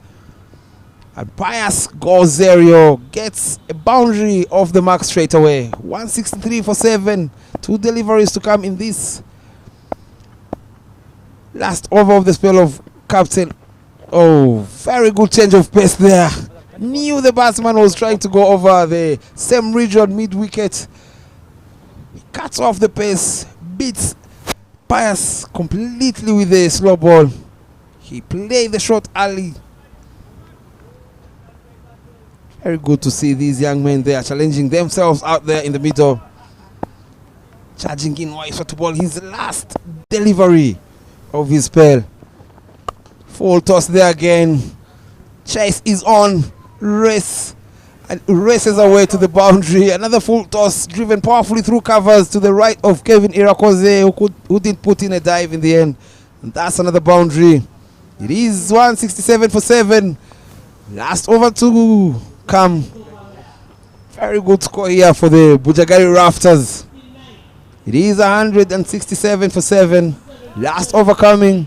It is Brian Masaba, the captain, to face Every waking day is a reminder just how beautiful this, our land, truly is. The kind of beauty that you can only find here, in the lush green all around us, and the wondrous sights within. It's in the distinct aroma of our cooking, to the taste of food that takes you on a journey, in the sound of homecoming and the sound of Mother Earth, in the magnificence we find on our travels and the exciting moments we experience. Ours is the kind of beauty that comes in all things big and small. All we have to do is awaken our senses and so I have to bowl the last over. Loud appeal there. That looked plumb. Finger up by Kitu. Straight away. That's a golden duck for the captain Brian Masaba. But that doesn't matter. It doesn't matter that much because he was looking to go to get his team more runs and more runs. He ends up missing it completely, being beaten by the slow ball there from Sami Sohel, who gets his second wicket. 167 for 8. It is Siraji Subuga comes in to bat. Not a powerful hitter of this cricket ball, but we know he loves rotating the strike. Can he get them to 175? We've already seen these couple of wickets trying to go hard and missing everything completely. Sami Sohel, one of the best in the business, best all-rounders. You back the player of the series back in Rwanda in the qualifiers last year. Talking about the elite, a lot of captains, a lot of quality players in this tournament. Very good to see here, out here.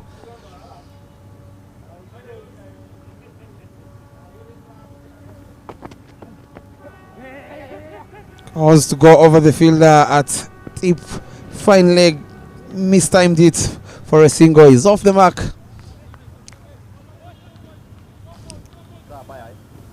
It is Pius on strike, who's on 8 of 3 deliveries.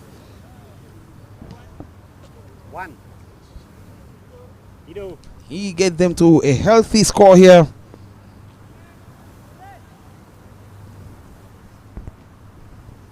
Very good comeback here for the Sipi Trickers. At some stage, it looked like the Bujjagali were going at 10 runs and over. Very good bowling here. Saw him charging down. Balls it slightly shorter this time. Very good bowler he is. Very good comeback, as I was saying. At some stage, it looked like they were going over 9 runs and over, but they have managed to keep them under that It is 8 runs on over.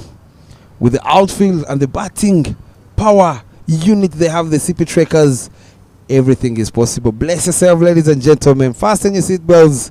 It's going to be an interesting chase here. Loud appeal there. That looked close. The umpire not interested.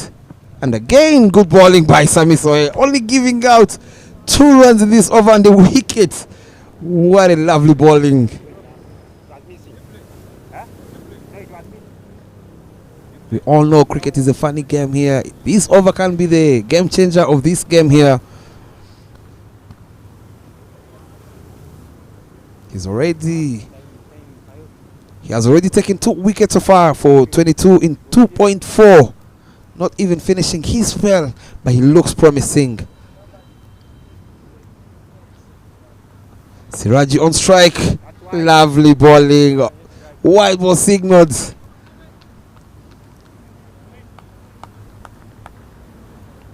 But the intention was clear. Trying to ball it slightly away from the reach of the batsman, Siraji Subuga. 170 up for Bujjagali Rafters.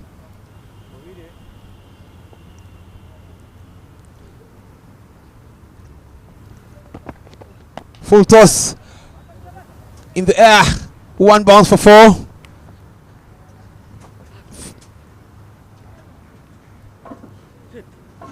Not easy for the fielder at the boundary, Orkidetu Isenge, who put in a late dive in the end, but that was struck powerfully by Siraji Subuga.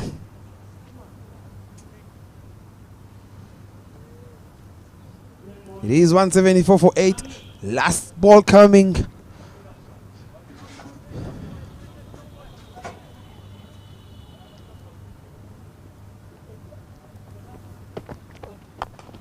Struck powerfully. 2 is the call.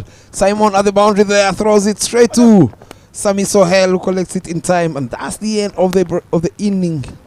It is 175 for 8. Bujjagali Rafters are set. Sipi Trekkers 175, 176 to win. We'll be back shortly for the chase.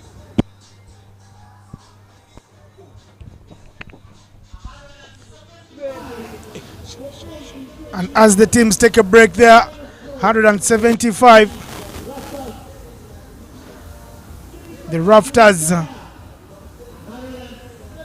had 81 in the first 10 overs. They go on to get 175. Every waking day is a reminder just how beautiful this, our land, truly is. The kind of beauty that you can only find here, in the lush green all around us and the wondrous sights within. It's in the distinct aroma of our cooking, to the taste of food that takes you on a journey, in the sound of homecoming and the sound of Mother Earth, in the magnificence we find on our travels and the exciting moments we experience. Ours is the kind of beauty that comes in all things big and small. All we have to do is awaken our senses and truly enjoy what's uniquely ours. Explore Uganda, the Pearl of Africa. Every waking day is a reminder just how beautiful this, our land, truly is.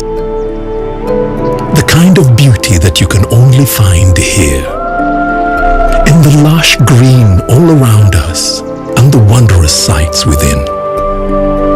It's what you feel in the gentle caress of tropical wind from the mountaintops, and the glow in your heart from a warm neighborly invite.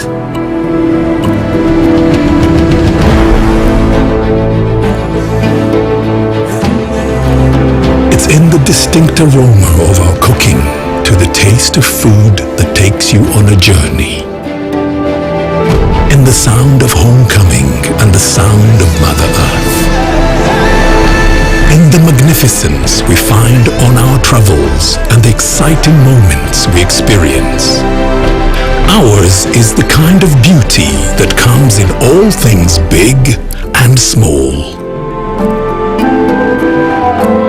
All we have to do is awaken our senses and truly enjoy what's uniquely ours.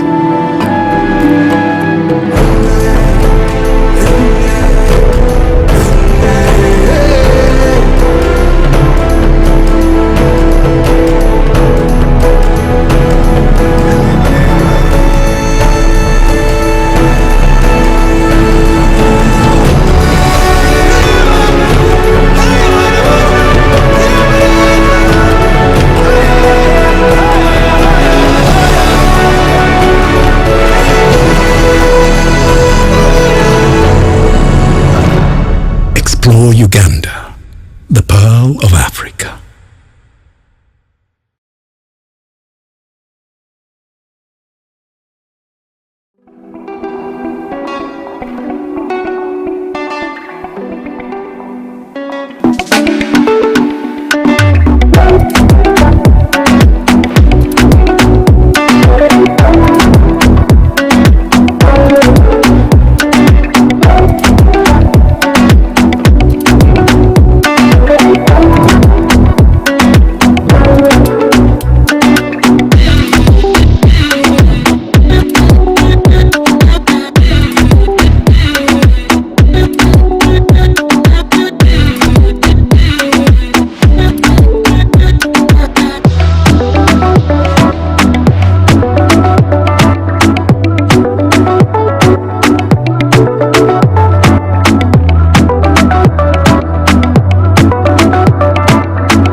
I asked life, "Why are you so difficult?"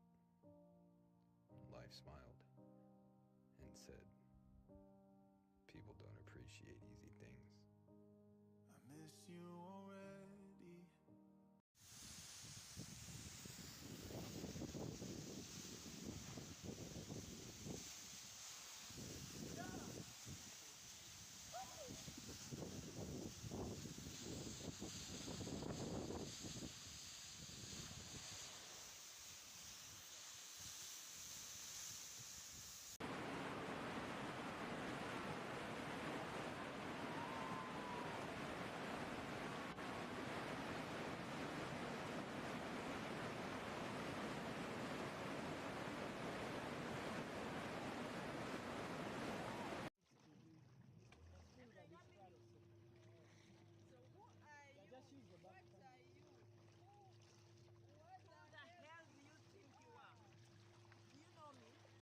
I asked life, "Why are you so difficult?" Life smiled and said, "People don't appreciate easy things." I miss you already.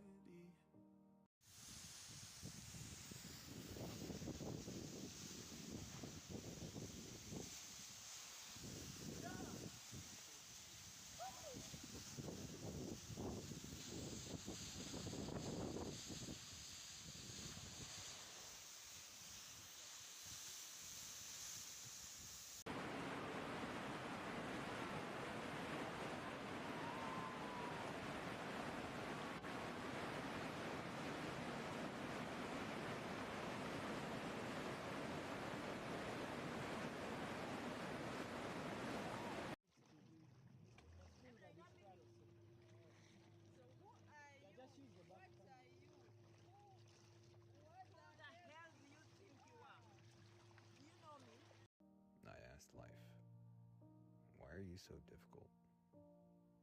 Life life smiled and said, people don't appreciate easy things. I miss you already.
Welcome back, ladies and gentlemen.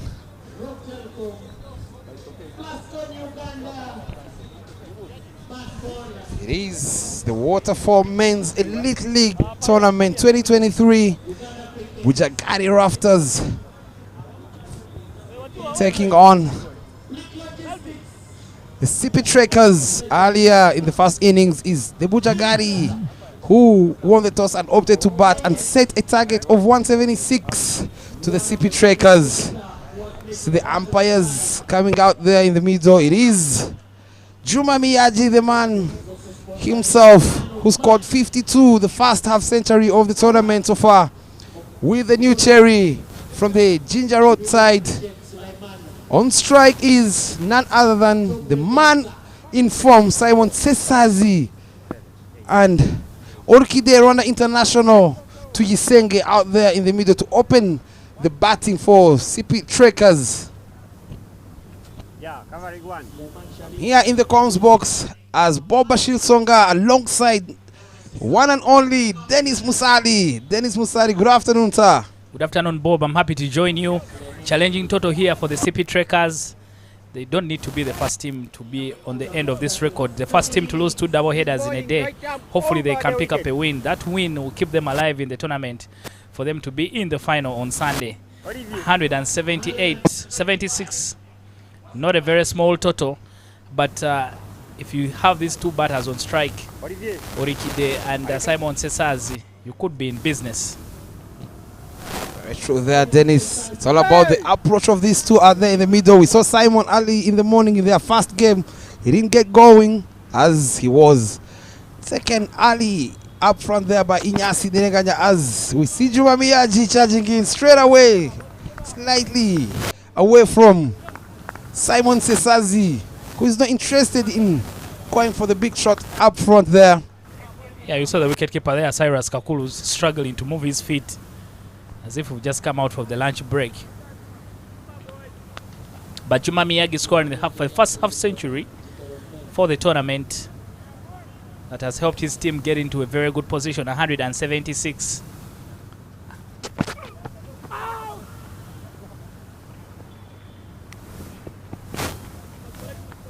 Now the play there, leg by Signot, and Sipi Trekkers are off the mark straight away with that leg by, 4 leg bys.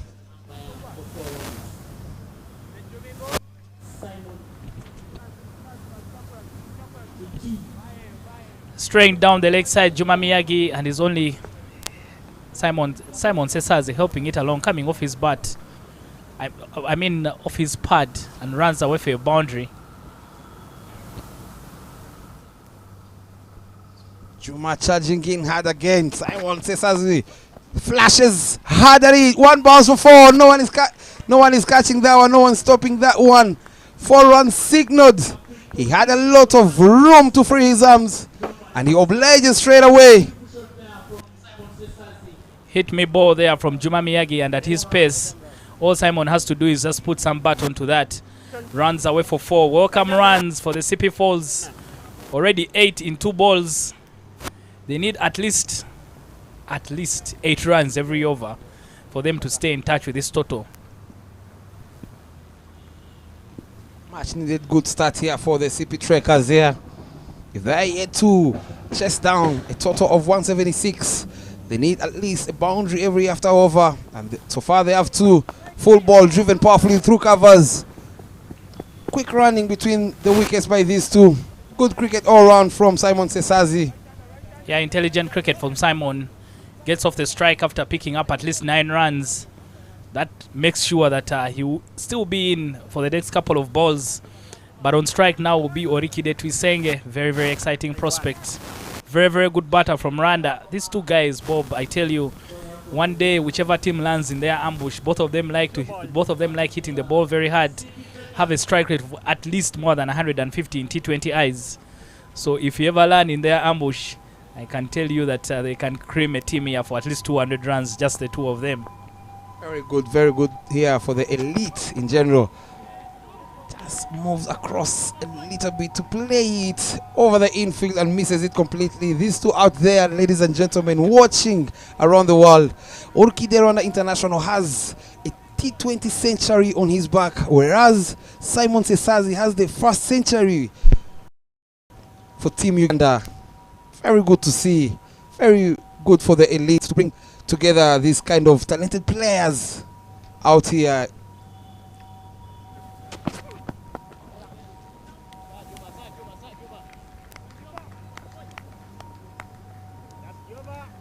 Yeah, smart cricket so far from Orkide and Simon. They've gotten 10 runs with so much ease, not a lot of risk. This is very, very good to see. Captain Brian Masaba there, you can see him trying to ring the changes, making changes in the field. Karabo Motlanka, the captain of the Botswana Zebras, strolling across the turf. I think he will just walk to the slip region. He is the only player outside Uganda in that Bujjagali side. Falaksha will take the new ball from the KFC road end for the Bujjagali Rafters. He has protection. There's a long on and a man at deep square leg. That's the only protection he has. But for someone to hit him at deep square leg, you'll have to be hitting against the turn. But I'm sure with the power and the quality that both Orkide and Simon have, they can hit the ball anywhere. Absolutely right there. Orkide as well loves going downtown. Keeps low, loud appeal there. Looked like it was missing leg.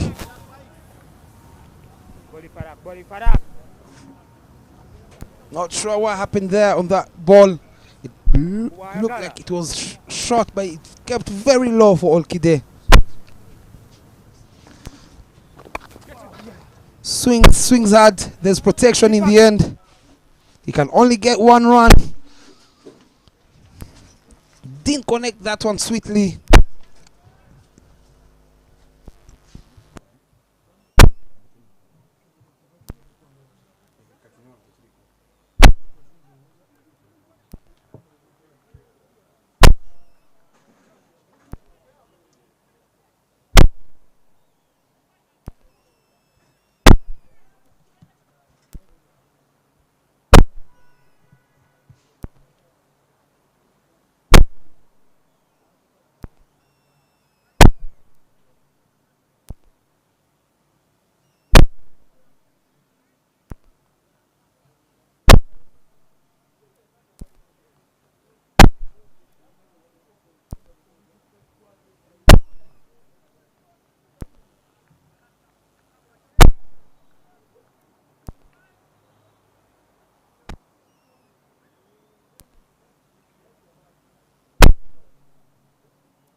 Lovely shot there from Simon Sesazi. Gave himself room, cast it powerfully, no chance for the fielder.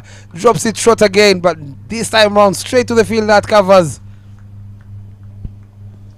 Yeah, Bob, Simon is a man on a mission. The whole of last week he was here to watch the girls and give them support.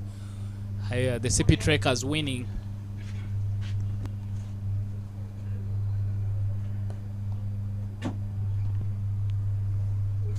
The Sipi Trekkers winning the ladies edition But one of the things that caught my eye is that Simon was really very interested in those play of the match awards that the girls were taking home. So he said, I need to win one of these for myself. One game already gone for the Sipi Trekkers. So if he wants to be able to get his hands on one of those, he's quickly running out of games, so he has to make it count every opportunity that he gets. And that brought us to the end of the second over. 16 runs on board, moving at 8 runs and over. Much needed for the Sipi Trekkers here moving forward. Yet Bujjagali Rafters are yet to get a wicket. We all know these two out here in the middle are very destructive batsmen. You don't want them to settle in and get their eye in up front.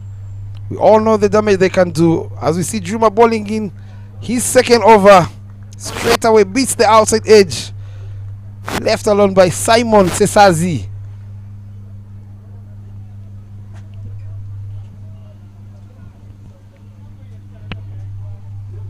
Lovely to see Uganda International and Rwanda International out there in the middle. I wish, I would love to hear the comments and the chat between these two, Orkide and Simon. Downtown, up and over, straight away, fast maximum. It comes off the blade of Simon Sesazi. Doesn't take that much.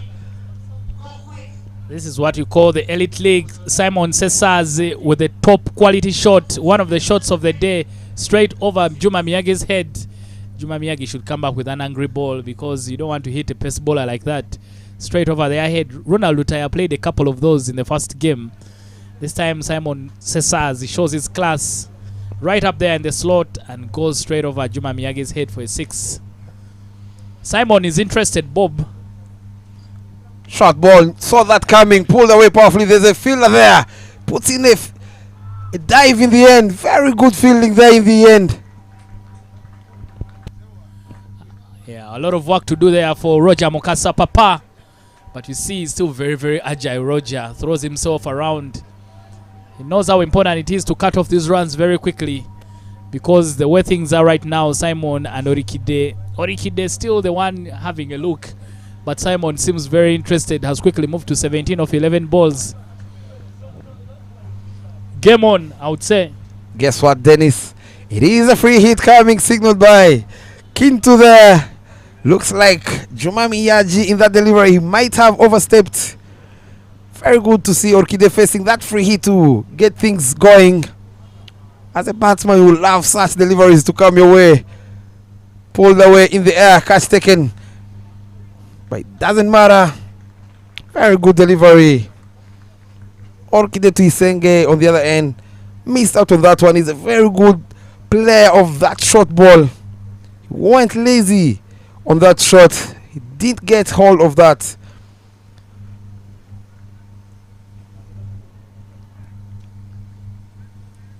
Oh, we saw the battle between Orikide and some of the quick bowlers of Uganda, especially Cosmas and Miyagi during the Tri-Nation in Kigali.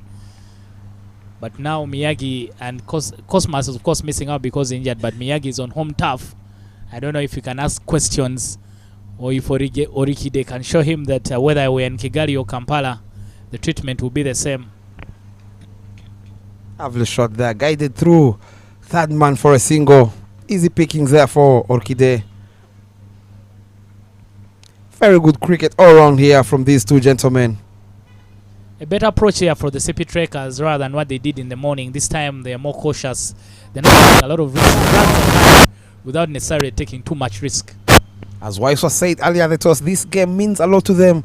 They need to win this one to stay alive in this Waterfalls Elite Men's T20 tournament. Soft hands again. Lovely piece of batting here. Very good running between the wickets from these two. Very, very good cricket between Simon. Very, very aggressive batters, the two of them. But it seems that they've made a decision. They can't be batting in the same gear. One of them has to stay around.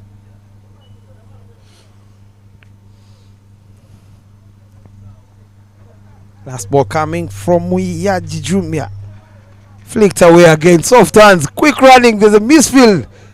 looking for a second one, but Simon says, as he tells him, no need of taking those risk runs up front. That's the end of the third over. 26 runs on board. 9 easy runs, comfortable without taking a lot of risk for the Sipi Trekkers. They are staying with the rate, and if it continues this way, they can easily chase down the game without losing any wicket. Absolutely. Very good batting, very good use of the power play up front. Already 3 overs down, 3 overs to come in the power play. If they can get to close to 50 runs in the power play, I must say here, we'll be in for a very good game and a very good chase for the Sipi Trappers. Trekkers, I beg your pardon. It is Farak Shah coming in to ball his second over. Orkide Tuyisenge Runner International on strike. Is he going to go downtown? One of his favorite places. Can see the fielder swapping. Putting a long on fielder. Mid off in the circle.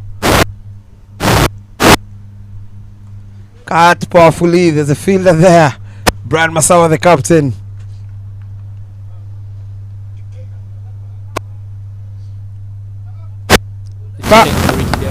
Ricky likes ball coming to bat. Maybe that's why Brian thought about Falak Shah to try and slow down the bowling. Charges down and gets a healthy inside edge. Straight to Juma Miyaji, a short fine leg for a single. Can see already Orkide he looks frustrated at the moment. He loves, as he just said, ball coming onto the bat. But we all know he's also a very good player of spin. Loves using his feet up front. He's never shy of taking on any bowler. He is Orkide Tuyisenge. And that brought Simon Sazi on strike. Short ball pulled away. There's no protection. 1 bounce for 4. Loose ball punished, says Simon Sesazi. Tells Valaksha, thank you, sir. Yeah, the matchup working very well for Simon Sesazi because Valaksha is trying to bowl the ball into him, and that way every other time he's straying away from his usual line, he's getting the punishment. Again, it's a good batting here from Simon. I think what Orkide needs to do is realizing this, make sure you get Simon on strike for Valaksha, and then for him he can maybe deal with the pace bowlers. Absolutely true there, Dennis. Same thing that happened in the first innings of Bujjagali Rafters. Juma Miyaji striking the ball very well. Kakuru Cyrus, his partner, he gets 10 runs in an over. And Kakuru Cyrus was struggling on 2 runs. He tries to go big and ends up chipping away an easy wicket. Very well mentioned there, Dennis. Orkide has to keep rotating the strike. As we see Simon Sesazi look unstoppable at the moment. Goes on the back foot, misses it, tries to play through covers there. Yeah, Simon there trying to make room, backing away too much. I was worried for him for a second. I thought the ball would crash into the stumps. Just needs to be a lot more careful.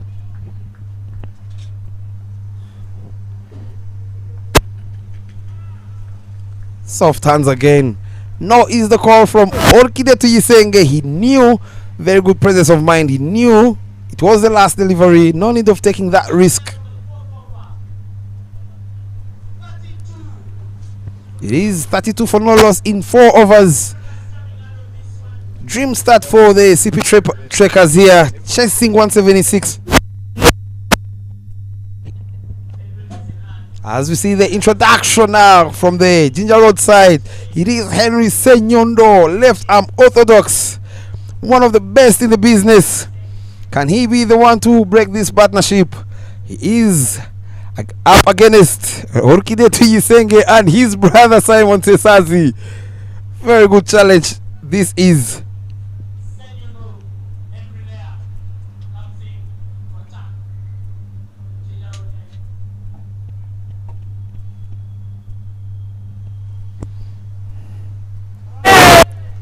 Commentators cast, I must say here, he is the one to break the partnership. It is Orkide who plays it across the line, misses everything completely, and Senyondo hits the bullseye.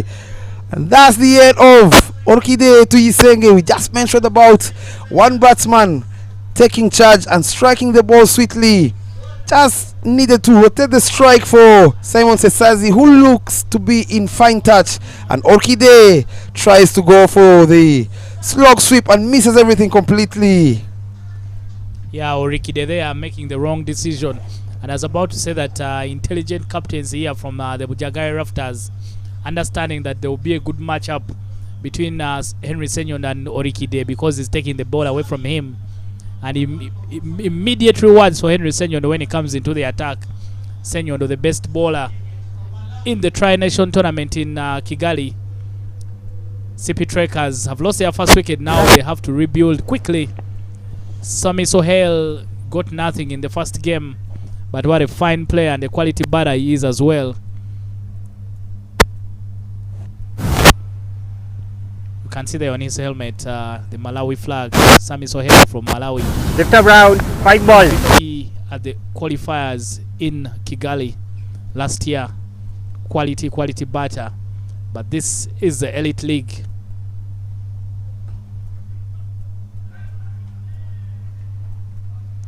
What a fielding there from Robinson Obuya in covers.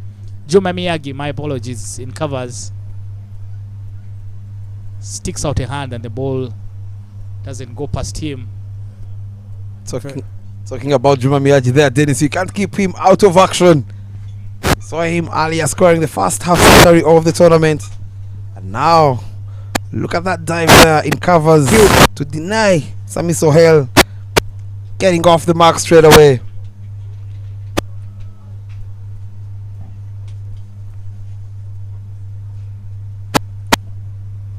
Yeah, Sami Sohail has had a stint playing in the minor league in the USA.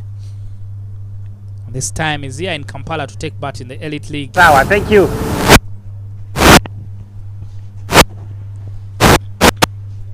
As we said earlier, it is interesting to see the approach of these Trekkers batsmen. Already the introduction of Nyondo Senyondo has taken the wicket of Orchide Tuisenge, one of the best in the business, who tried to play one across and got knocked over. Well played there. Back to the bowler is Sami Sohail. He knows the talent he has. He knows if he can stay in for more than 5 to 6 overs, things would go different here for the Bujjagali Rafters. Very good bowling there. Lovely to see Henry Senyondo leading from the bowling unit. One. Henry Senyondo, maestros, been there, done that. Brother Simon Sesazi, positive.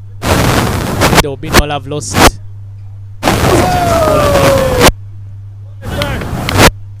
Very slowly, yeah. Sami Sohail likes to milk before he can be explosive.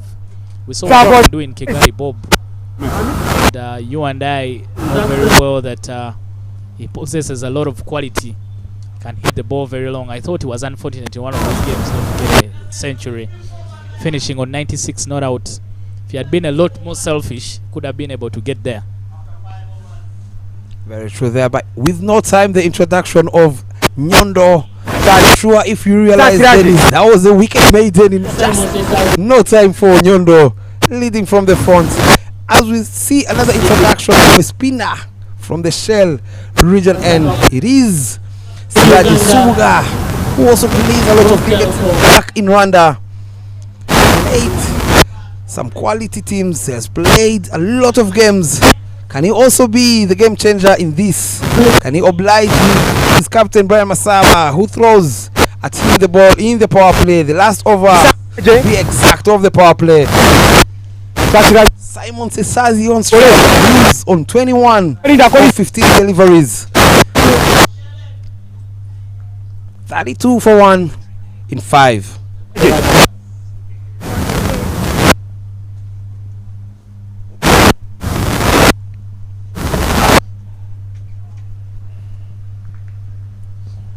Still a very good matchup here. Simon Siraj Suga takes the ball away from Masaba. And Siraj has been very, very good, especially in the trial games with his bowling.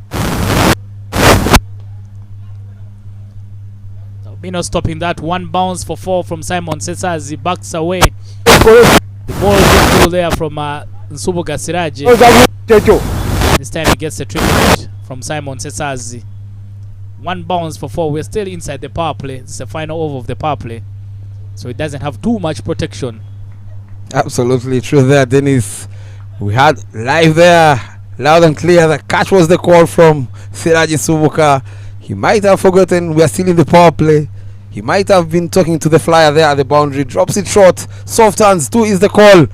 Are they going for the second one? The fielder Calvin is very quick there on his feet. He denies them a second run. Very good batting from Simon Sesazi. A boundary and a single straight away to give his partner Sami Sohail a chance to also have a go at Siraj Nsubuga, who's struggling at the moment to get his line.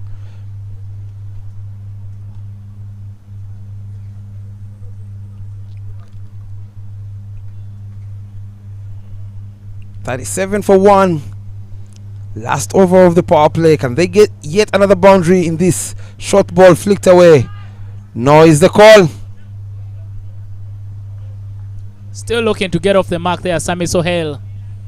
Paya Soloka from Ginger, part of the under 19 contingent that was at the World Cup early last year. Very, very young prospect there and exciting talent. Younger brother to Fox Odoi. The chase is on here for Robinson Obuya, not Pius. Good effort there from him. Just runs over the rope. Sami Sohail gets off the mark with the boundary. Lovely shot there to get off the mark. As a batsman, you always want to get off the mark, hitting the ball in the power spot of the bat. And Sami Sohail does everything superbly perfect with that shot to get off the mark. Can see the fielder puts in a... Can see there on the replay the fielder puts in a big fight there, but the ball won the race. Short ball flicked away again, straight to the young man there. No run. And that is the end of the power play. 41 for 1. Very good power play, I must say, here for the Trekkers, Dennis. Yeah, very good start here for the Sipi Trekkers, who only managed 92.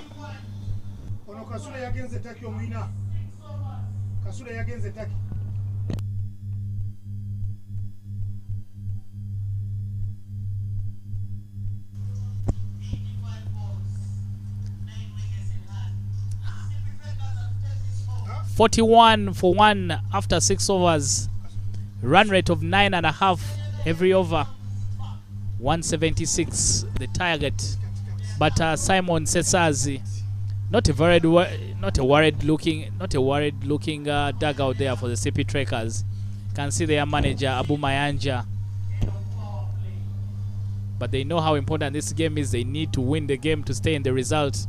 And I must tell you, Bob, if Sipi Trekkers gives us a good game, I think we shall have had the perfect start to this men's edition of the Waterfall T20 tournament. Very true there, Dennis. Now this is the challenge I've been waiting for years and years.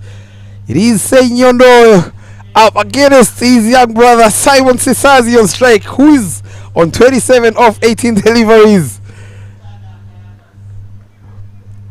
Is Simon going to respect his brother, or he's going to go for his team? Soft hands. No is the call. Too much respect there from Simon for big brother. Absolutely. We saw Juma Miyaji taking on one of the oldest players in Uganda, Frank Subuga, taking him apart. Juma Miyaji did oblige with respect there in the middle.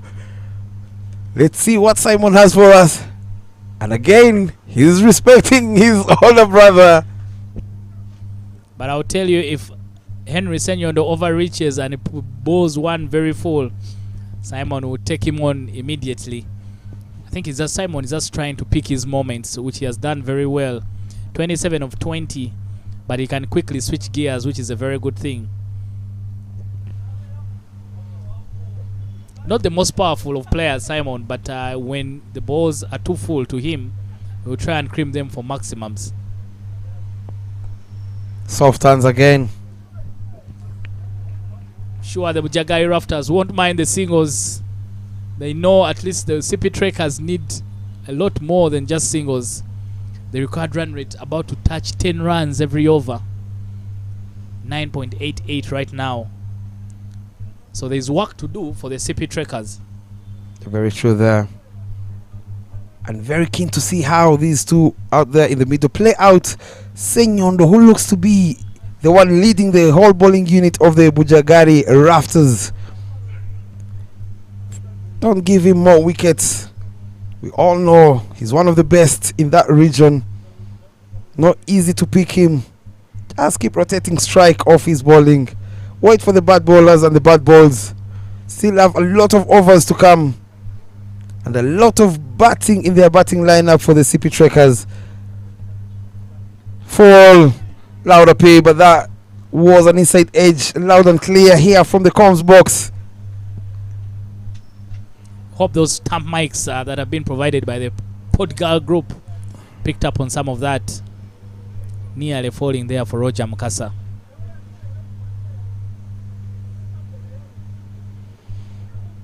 He goes for the switch sheet, misses it completely. Not sure they're striking around 10 runs and over. I'm not sure up front why he's going for the fancy shots. Is Sami Sohail. I believe he's the pressure. He's still on 4 of 10 deliveries. We saw earlier Karabo Motlaka struggling out there in the middle. Lovely shot. Good use of the full face, straight to long off for a single.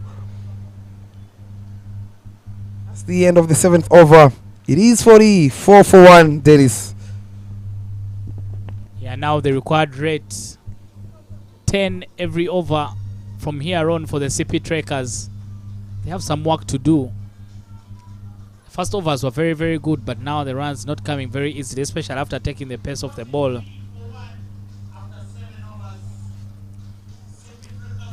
They need someone to come up.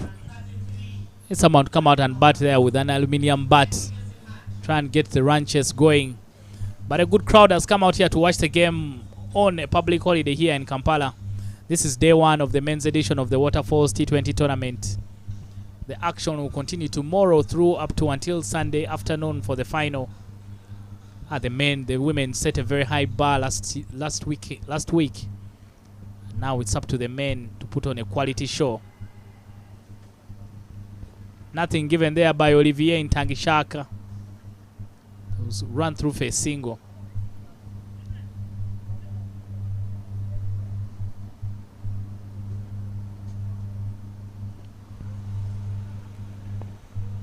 Again, Sami Sohail not middling the ball. As we all know he's capable of. We all know what he can do.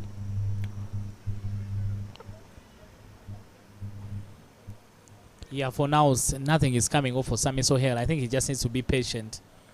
When you eat up a lot of balls, sometimes you get impatient and then you try and do something. But if you're batting with Simon, just keep him on strike. He's been there longer than you. As you also grow into the game, eventually everything becomes easy when you go out there in the middle. Very good to see Simon out there. If you are knocked him over, plays across the line. Big wicket it is for the Bujjagali Rafters. They get rid of the dangerous Simon Sesazi, who dies the way Orkide Tuisenge did play across the line. He had all the time in the world to play that straighter, and he goes across the line. Yeah, was there in the slot. Celebrations there for Sirajin Subuga. I don't know if it's more of relief or joy, but Simon Sesazi has to walk. That's the dot ball pressure I was telling you about, Bob. The dot balls that started accumulating on Sami and Simon, and then Simon realized that we have to do something. Unfortunately, it doesn't come up for him and loses his wicket. Now 44 for 2, the Sipi Trekkers. Their captain Kenneth Waiswa will come out to bat for them. Walks out the captain himself. We saw him early in the morning. He wasn't happy with the decision of the umpire. He didn't think he touched the ball. But again, now he has More than 13 overs to prove a point here. He is the captain. He has to lead from the front. We saw him bowling some good overs in the end of the first innings. Can he deliver yet with the bat? We all know he's capable of striking the ball and rotating the strike. This is where Sipi Trekkers need him most as the captain. Lead from the front. As we see, Bujjagali Rafters are on top. I must say here, the required run rate is at 10.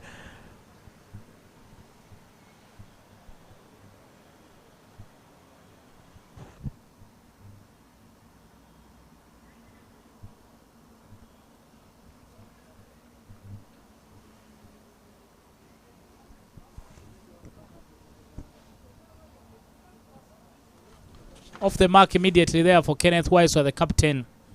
Like Bob mentioned, wasn't happy in the morning with the decision that he got from the umpire. But he needs to transfer some of that anger into this game tonight, to this evening, if the Sipi Trekkers are going to win the match.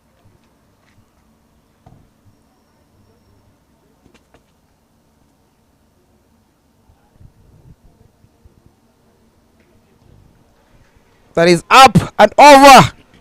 Much needed maximum and a boundary for Sipi Trekkers, and especially Sami Sohail, who was on 5 of 14 deliveries.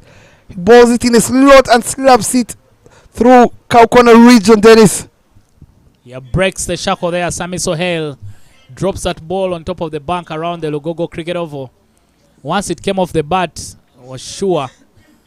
Hey, there, Henry said Kenneth Wise were there struggling with the cramps. He had to ask for a drink. He's just coming, but he's struggling with the cramps. He needed some juice or water with salt to just make sure that he gets going again. Yeah, Kenneth Wise must be understanding the assignment. He knows that the team needs him. Talking about the cramps there, Dennis, these boys have played a lot of games in the past 2 years. More than 200 games they have played all over the world. Very good for the youngsters. Need to work on their body, keep their body in shape. They're just young. They haven't reached up there. When you see someone like Franco Subuga still playing at these standards, you don't want to be having cramps. Especially like Kenneth Waiswa, one of the players. They call him the future of Uganda cricket. As we see, Falaksha comes in from the Ginger Road side. It is Kenneth Waiswa, the captain, to face him. 50 up for the Sipi Trekkers for 2. Drops it short. Soft hands. 1 run through mid-wicket. Easy pickings for these two. Very good to see Waiswa giving strike to Sohail, who smashed the last delivery for a big maximum.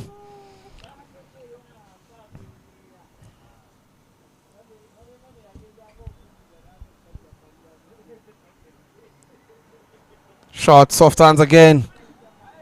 They get a single easily in the end. Very good batting by these two. We all know partnerships win games like this, especially when you're chasing. They need one here out there in the middle.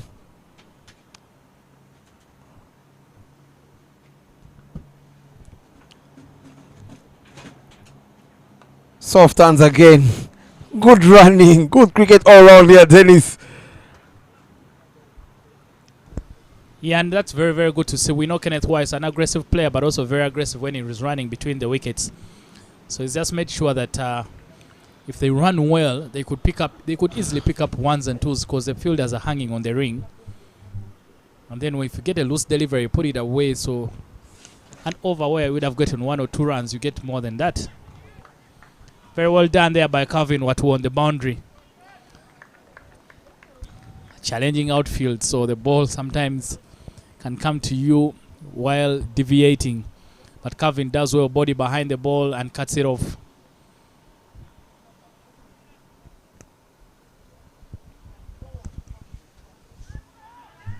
That's a shot and a half over the field at short five legs. Henry Senyondo. Lovely piece of batting by these two out there in the middle.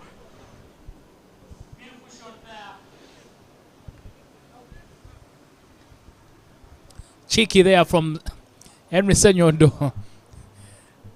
Must have felt like the chance went to the wrong man. If Brian Masaba was in that zone, maybe you could have put in a dive, but a cheeky shot there from Kenneth Waiswa. Fortune favors the brave.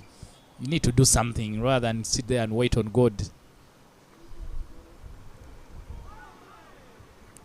Good comeback there from Falaksha. Rolls his fingers, and that's the end of the 8th over. The score is 59 for 2. Again, the required run rate is at 10.6.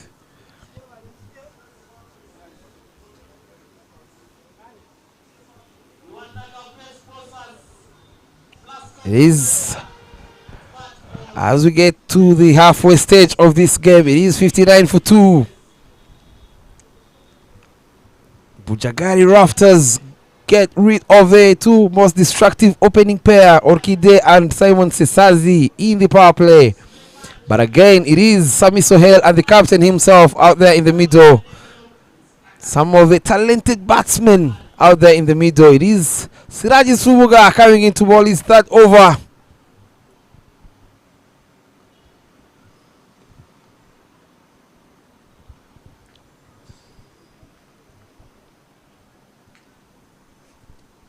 Also, the experience for players like Sami Sohel, Bob, is that you come in here, you put in a shift, give yourself a chance out there in the middle. You don't want to come in here, play 4 games, go back with nothing that you've learned. So sometimes it's good for you to just give yourself time, go out in the middle. You've been given an opportunity to bat in the top 3. So you give yourself a chance rather than coming here and then you just try and hit the ball out of Lugogo. Very true there, Dennis. It's all about the exposure and the experience. Pulls it powerfully. That's another maximum from Sami Sohel's blade. Siraji dropped it short. And Sami Sohel obliges and tells Siraji, thank you so much. I was looking for that loose ball. Look at that. He held his best there. Yeah, hit me ball there from Siraji and Subuga, and given the treatment, Sami Sohel, a quality player, maybe Siraj is trying to overthink it. Instead, the chance taken there by Brian Masaba, who adjusted himself in the field. Sami Sohel trying to go for another maximum. Not a very good ball there from Subuga Siraj. This time went to the surface hands on the field. Looked like it was going away from Brian Masaba, but he held on to it. They lose their 3rd, the Sipi Trekkers. Sohel goes for 20 of 19. So greedy there for Sohel. Just got a maximum the previous ball. You want to take on the bowler yet again. Didn't even have time to look at the field. Because if you saw that on that delivery, Brad Masawa adjusted himself slightly. A few steps to that area. And Sohel Sami plays it straighter to the fielder. That's the 3rd wicket as we see Asaba Bryan coming in out there in the middle. It is 67 for 3. Sirajin Subuga bags his 2nd wicket of the day.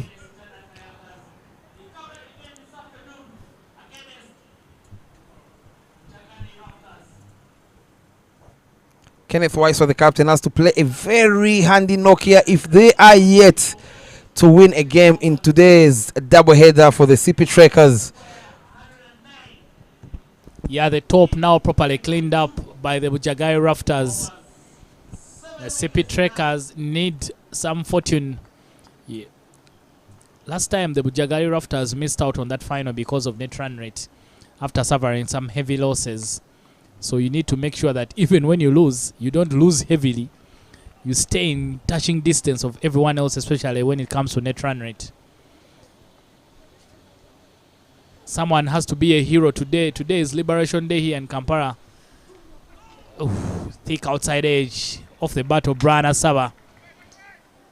Won't run away for your boundary. Falaksha catches up with it.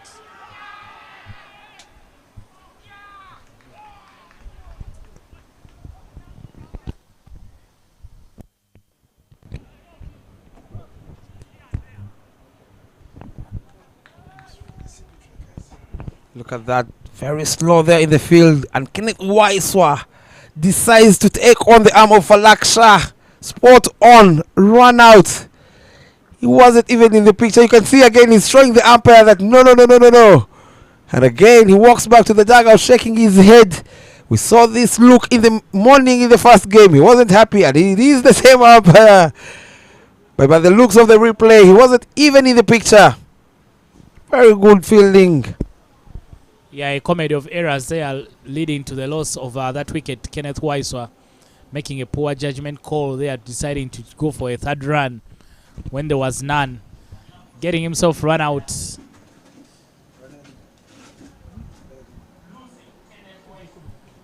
This time not a bad decision from the umpire. I think Kenneth Waiswa will have only himself to blame. 67 for 4, the Sipi Trekkers. Joshi, the new batter for the Sipi Trekkers. While Joshi comes in to bat for the Sipi Trekkers, I'll be joined by the leading voice of commentary in Africa, Innocent Daula. Thank you, Dennis. Things have gone haywire for the Sipi Trekkers. Their captain, Kenneth Waiswa, needlessly run out. Whatever he was thinking as he attempted a suicidal one, only the gods do know. Yash Joshi and Bana Saba have work to do.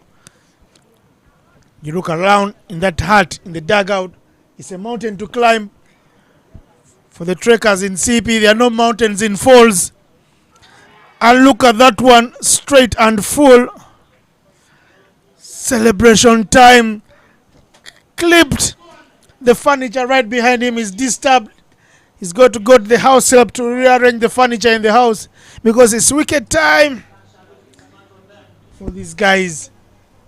The Bujjagali Rafters are running rings around the Sipi Falls, enjoying the trips around because the rapids are not any heavy. Wicket falls. Joshi Yash falls without troubling the scorers. A little too much. Yeah, very true, Innocent. I think the track the whole day has been very slippery for the Sipi Trekkers. Josh falls for no run at all. And Josh, I think, might have gone in very, very quickly because Kevin Irakoze doesn't look even ready to come on and bat. Big boy Kevin Irakoze will walk out to bat at number 7. Irakoze means well done. Hopefully the teammates in that dugout of the Sipi Trekkers in need of a victory will be telling Kevin, well done, mate. Yeah, and I've also liked that coach player Frank Nsubuga has given an opportunity to players like Kevin Irakoze to come and bat up the order when the challenge is on. 70 for 5 means there's a whole lot left in the match. 10 overs and about 100 more runs required. So it gives an opportunity for players like Kevin Irakoze to chase something rather than sending them when the chase has virtually collapsed. Falak Shah with that wicket is into his final over.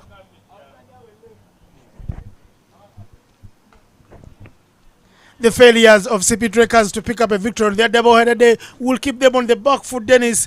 They will only play one match on match day number 2 and one match on match day number 3. They will be chasing wind. Sometimes when you chase wind, or most of the times, you will never catch up. Yeah, very, very true, Innocent. Well said. I think the girls, the Sipi Trekkers in the women's edition were the winners of that event. The boys so far failing to emulate that because after day 1 they could totally be at the bottom of the table and on the back foot and also in a difficult position of failing to make it to the finals on Sunday afternoon. Dennis, I was a fly on the wall when you talked to someone this morning. You clearly showing your sides. You wanted the Sipi Trekkers to win this tournament as well. Oh no, the gods don't favor you. Yeah, very true that, Innocent. I thought could make a news story that both editions were won by the Sipi Trekkers, the men and the women. But of course, like in the women's edition, the Tanda Kayakers in the morning picking up a 10-wicket win against. Big shout for Laksha. Once a second, doesn't want to leave with just good figures. He wants to have some scalps in that wicket column. They're 5 down. He's fancying to see number 8 batsman walk on to bat, because if he picks up one here, there will be 6 down and forthwith in a deep slow. Irakoze Kevin, the ball keeping low on him. Is the wicket already a little too old? Looks like looking like a day 5 wicket already. Haven't seen it taking a lot of turn, but some of the balls have been staying really very low. It is the end of the over, Dennis. I would love you to give a very quick shout out to our partners. More partners coming on board here. Nile Special will interest the players. They see that name, they know drinks are on the way. How about the other partners? Yeah, there will be a lot of drinks. First of all, won't forget there's a cash prize for every player of the match award that is being taken home by the players, and that award has been sponsored by a cricket lover called Suleiman Sharif. So each of the players, he's not just giving for the men, he did this for the ladies as well. And this time each of the men will also walk away with 100k. Imagine 100k in this January, Innocent. I think you and I will be able to we'll go home smiling. Hopefully there's a cricket lover listening out there and he doesn't forget you, myself and Bob, because even us we could make do with that 100k. But Pepsi, the refreshing partners of the tournament, Rocky Telecom, of course, the data partners, Ken Bright, Century Cinema, who've given us a lot of movie tickets that we're giving away for those that want to go and watch movies. Bat Ball, the guys who make sure that the teams, Brana Saba comes up with something out of nothing. 6 off the bowling of Paas Oloka. Oloka efficiently and effectively welcomed into the attack. Brana Saba says, hello, welcome to my world. My team needs runs. I'll get the runs going. Pitched outside off stump, but in the zone, Brana Saba just playing a golf drive. Get the driver out of the bag and hit it straight onto the fairway. 300 yards for Brana Saba there. We're talking about the partners. We won't forget Bat Ball, who've made sure the teams look very, very... Oh, and that cheeky shot there from Brana Saba. And a no ball at that. 11 runs already from just 2 balls from Paas Oloka.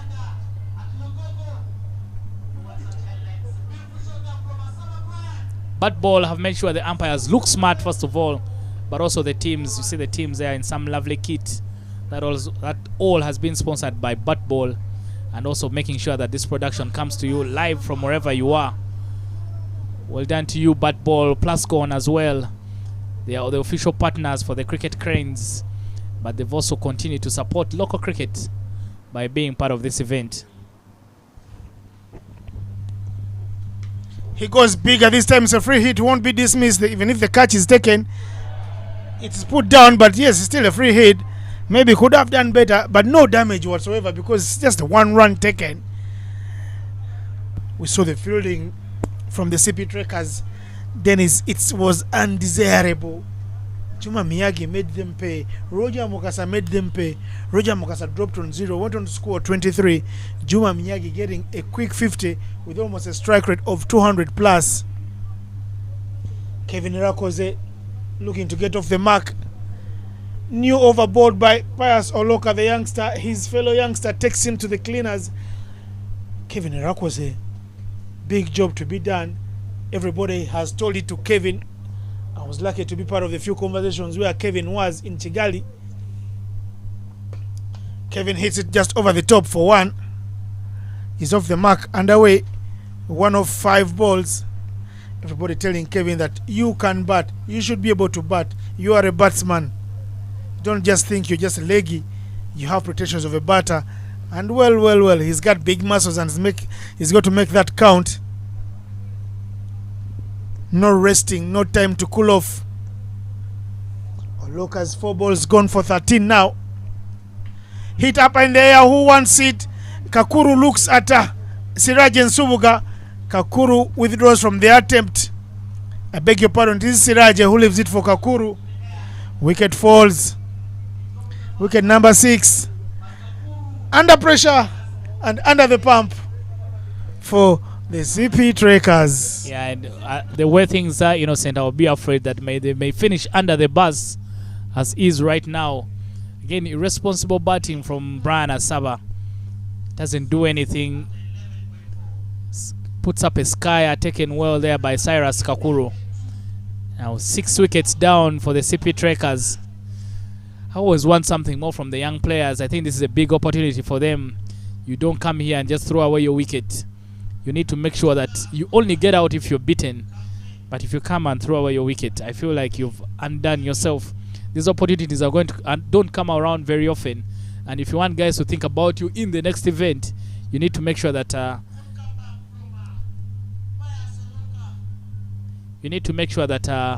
you leave a very good memory. I'll be taking a break, and Bob will be coming back into the commentary with Innocent. Getting Bob here, the organizers of So Dennis pulling off a haste of sorts.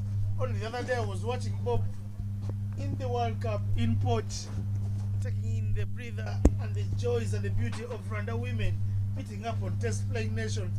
2 wins against Test playing nations for Rwanda. First against Zimbabwe. Then the West Indies fall on the last one. Coach Leonard Namburo and Bryson Bijingo are up to something very, very dangerous for Rwanda and East African cricket. As we watch that boundary come through to end the over, the score's 88 for 6. Bob, tell me the beautiful stories from South Africa. You never seem to stay home. Why do you even pay rent? Absolutely stunning Dennis Innocent there. Very grateful to be part of that tour that went to the World Cup. Very stunning things that I saw live with my eyes, seeing mostly those young girls there who started playing cricket when the game had already been introduced in the country. I've seen those young girls at the early age of 6 years of age, seeing them beating these top nations like Zimbabwe and the West Indies, especially the West Indies. It was really delightful to watch. Very proud of those girls. They held their nerve. They really enjoyed the game. They didn't do things the hard way. They did the little things easy for them, which made them get those famous wins. They will never forget those historical wins, those young ladies. As we see the introduction of Henry Senyondo, I'm not sure why Brian Masawa, on the other hand, didn't bring in Henry Senyondo to wrap up things. Oh, Juma Miyaji. As we see, we are in the bowlers now. It is 6 wickets down. Kevin, loud appeal there. Not given. We saw in that previous over of Pius, the ball was doing much for Falaksa. Not sure why he didn't throw the ball straight to the spinner, Nyondo. As the wicket is standing this much. Henry Senyondo, one man who doesn't get enough praise on international scene, easily and arguably they're one of the best bowlers in associate cricket. After I look around the park and look further closer, you look and you see Frank Nsubuga, a direct rival for that man, Henry Senyondo. Nyondo, of course, in the local dialect here in Uganda means a hammer, but Nyondo, Senyondo, always hammering into the batsman and pricing out big scalps. Very good economy. Look at that. 1 wicket, 3 runs in his 2.3 overs. Lovely figures for Nyondo. Again, leading from the front as usual. You can't buy those figures in a supermarket. You've got to work very hard in training, Bob, for you to pick such figures. And Henry Senyondo shows years of hard work have only made him better. He was at the World Cup qualifiers for Africa. He was at the World Cup qualifiers in Canada. He's part of another generation that Uganda lost. But him, Deus Muhumuza and Brian Mark Masaba, still alive and fighting to say that generation is not long gone. We will play for our country for some more years to come. Good things happen here in the Elite League. Bob, you have very many stories to tell about the World Cup I wish I had money. I wish the organizers could give us an early allowance. I would like to buy you a drink. And you tell me a few stories on your first visit to Uganda in 6 years. Absolutely. This is just my first day in 6 years here in Uganda. I believe we still have more time to catch up here, Innocent. As we see, that's the end of that over of Henry Senyondo, giving away only 1 run per over with 1 wicket. As we see, the record run rate has climbed to 12 runs. Not easy for the Trekkers at the moment here. It is Kevin Erakoze who is on 2 of 7 deliveries, and the young Robert Arjuna who is on 4 of 5 deliveries. That brought us to the end of the 13th over, 89 for 6. Not sure again why Brian Masaba is not throwing the ball to Juma Miyaji to come and wrap up things here. Remember, as we go into the deep of the tournament, net run rate is going to count. Come and wrap things up. Lots of subscribers watching this game. It's just day 1, but 1,000 new subscribers to the channel of Uganda Cricket. Following this stream, the people are watching across and the messages are coming through. Martin Suji, the technical director and coach of the men's team, coming through and saying Rwandans are doing very well and is very happy because Inyas Tiringanya, an opening bowler by trade, Martin Suji too was one, is happy with Inyas's returns. Inyas 3 for 15 in the opening game. Bob, quick mention about Inyas as we continue with this game. First game mentioned, first game outside Rwanda for a young man like Inyasi. Absolutely very delighted to see that kid bowling quick. I had a little chat with a few people here at Lugogo watching the game. Trust me, Innocent, they told me they haven't seen anyone quicker than Inasi in 5 years time in the air. Big boy Kevin goes for broke, and well, if you go for broke, you're left with no money in the pocket. Easiest of chances given to big boy Robinson Oboya. Wickets are falling like dominoes here. Kevin Irakoze must take a quick shower. Absolutely, look at that. Plays it across the line, loses his shape straight to the fielder Oboya at point, who dropped a catch, but luckily it was off a free hit. But this time round he holds on it, takes it comfortably under his eyes. And being honestly, that was the last nail in the coffin for the Sipi Trekkers as Kevin Irakoze departed. He's been taken out of his misery. He was on 2 of 10 deliveries, and that brought Frank Subuga, the coach player, on strike. Very good task ahead for him. Talking about that young man Inyasi, very impressed with his natural swing there and speed, getting rid of Simon Sesazi and Sohel Sami in his first 2 overs. That was very impressive and delightful to watch across the world. The good signs there. Inyasi, at his age, beating Simon Sesazi for pace. Inyasi, of course, only new in the game, not played it for more than 3 years. But him coming into the attack here and showing, I can play good cricket under the captains of Riyazat Ali Shah. Hopefully, many other people watching from across the border in the land of Thailand. This is Frank Nsubuga for you. Frank Nsubuga will get the scoreboard ticking with the boundary. He wastes no time. The coach player comes in with his team in need of a moment of brilliance, and he shows big flashes up front in his innings. Straight away over the field at covers there. 1 bounce for 4. Striking the ball over 400. But they need him to get his team over the line.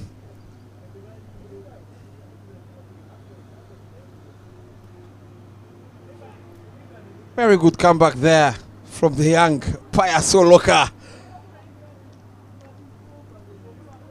Talking about these Rwandan players, I saw Kevin in the morning playing as a batsman, taking responsibility, playing a little bit of good cameo there in the end. Unfortunately, he didn't get them over the line, but it was very good to see him taking charge, scoring some big sixes there and boundaries. Cut powerfully there. And cut very hard. There is protection in the deep. Successful. Kakuru Cyrus right on it.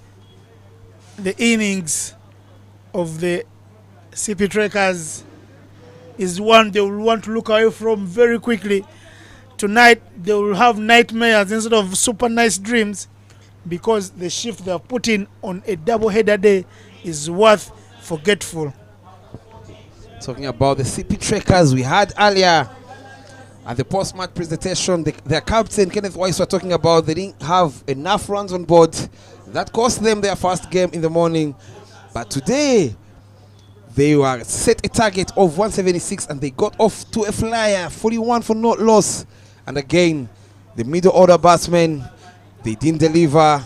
As we see it right now, they didn't deliver for the Sipi Trekkers. They need to do a lot of job. And that's their coach player there, Frank Subuga there, out there in the middle with the young Arjun.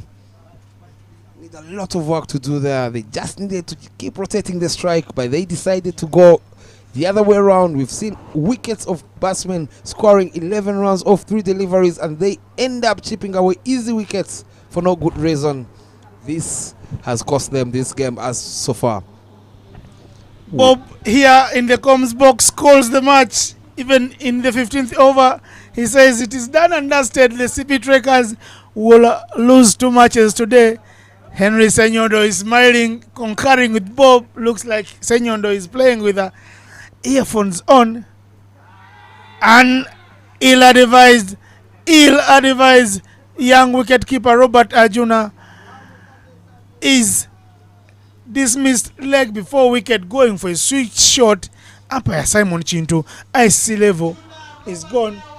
Frank Nsubuga is stranded at the non-strikers end. Coach player, what can you do? Nothing whatsoever, Bob. You could see straight away from the young Andrew there. He knew he has done a mess in front of his coach. He couldn't even face the coach. As you saw, Frank Subuga there was very pissed at that young man, telling him, how would you play such a stupid shot when I'm out there with you? I'm here to lead you. And the young man there decides to go the other way around and chips away the 8th wicket. 95 for 8. The required run rate is at 14 runs and over. Innocent. It's not easy for the Sipi Trekkers. 82 runs needed for victory at 14.73 per over. I tell you, Bob, the Sipi Trekkers need a miracle of marginal proportions. Even divine intervention won't help them right now. You're absolutely right there. They just lost. I still believe, Innocent here, they just lost the game by themselves. They had the game in their hands. When Sami Sohail was still out there with Kenneth Weiss after losing those 2 wickets of Orkide and Simon Sesazi, they had the game in their hand, but they decided to give away easy wickets. Balls it full. The young man is off the strike straight away. That brought Frank Subuga, the coach player, on strike. We all know batting, it's all about partnerships. They had one up front with the openers. Goes hard, goes over, but falls short to the fielder at deep extra cover, Juma Miyaji, who looks very relaxed at the moment. He knows now he can start planning for tomorrow's game. Bob, I want you to keep a very keen eye and watch on closely on day 3. That will be Saturday. I will be asking you some questions. What can Uganda Cricket Association, who are the organizers of this event, alongside their partners, do to make it better? What is the missing element? Which players should be brought in? And I hope and I trust that you'll give me very good answers for the organizers to listen in and make sure things come right, because you are eagle-eyed. Of course, Bob Bashir Tsonga here, a former captain of Rwanda, he says he's tired but not retired. He's looking to make a comeback. Any chance, Bob, will see you in Zimbabwe as part of that team, the Rwandan team that will be playing in the regional finals. A place where there's nowhere to hide and where only the top 2 teams will go to the World Cup. I'm not sure about that, Innocent. I would always love to give back to this lovely game. But when you look at the competition right now, when you look at the kids like Orkide Inyasi, I'm not sure I want to face Inyasi in the warm-up games. Was Bob chickening out? Bob scared? Bob staying on the fence? I'm not scared. I'm telling you, if Simon says he can't see the face of Inyasi Nireganya, and Simon, remember, is the man on form at the moment, I'm not sure I would stand a chance. I would prefer being behind the microphone here out there. Ladies and gentlemen, it is officially confirmed Bob Bashir Songa is officially a commentator and no longer a player. When I first heard the name Bob come through, I know our fellow commentator Dennis Musal is listening in, is part of the organizing team here of this beautiful event. I thought you're coming in as a player. Next thing I was told I must look around and buy you a coat because you have big bucks on you. Well, I did buy the coat. I thought you're going to use it at the toss as a captain, one of the franchises. And I only need to think again. The coat is for you to do commentary. Welcome to the comms box, Bob. And thank you there, Dennis. As we see the introduction of Juma Miyaji back into the attack to wrap up things. 98-8 for the Sipi Trekkers. Beautiful things happening here, Bob. You just hours old in Kampala and you already look like a local. You are feeling at home. What has taken you so long to come home? Oh, how did that miss the leg stump? Very good piece of bowling by Juma Miyaji. Talking about being back a couple of hours ago in Uganda. This is also my country, my home country. I was born here in Uganda. Very lovely country here. You can see for itself the sponsors, the Waterfalls. Very lovely country to be. Can't wait for you to take me out tonight there, Innocent. It is a public holiday. It's a liberation day. The Sipi Trekkers need a liberator. Unfortunately, our president is so many years old, 70 plus. He won't be the liberator because he last played cricket in Intare school. Today needs another liberator, and not Paul Kagame, who went to school with Museveni in Intare and has a knowledge, a thing or two about cricket, alongside the beautiful sports minister from Kigali, Rwanda. The liberator in the Sipi Trekkers team can only be Frank Nsubuga, the coach player, adding his money. Double job for him. Swing and a miss.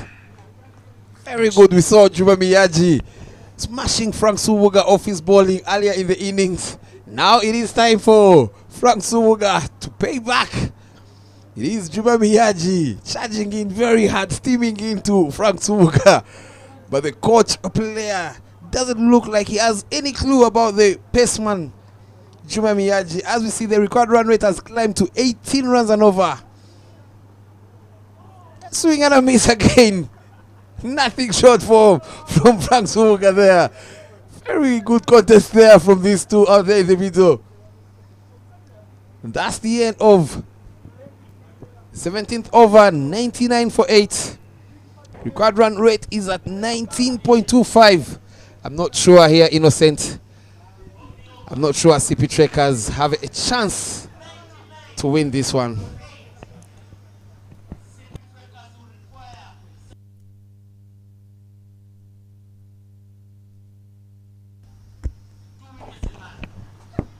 Big boy Abu Mayanja, coming from a very wealthy family and a political family. He needs to break the bank, get the big bucks in if he's to chase down this score. I tell you, Kieron Pollard, Andre Russell, Josh Butler, David Warner would struggle to chase down 20 needed every over. Very true there.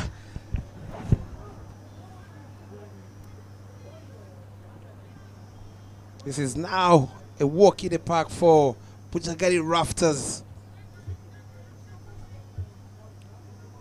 Very good. The moment they reached to that 170 mark, they knew they had the game in their hand. They just needed to ball in the right areas and pick up a couple of wickets, which they did very well up front. It is Brian, the captain, rolling his fingers.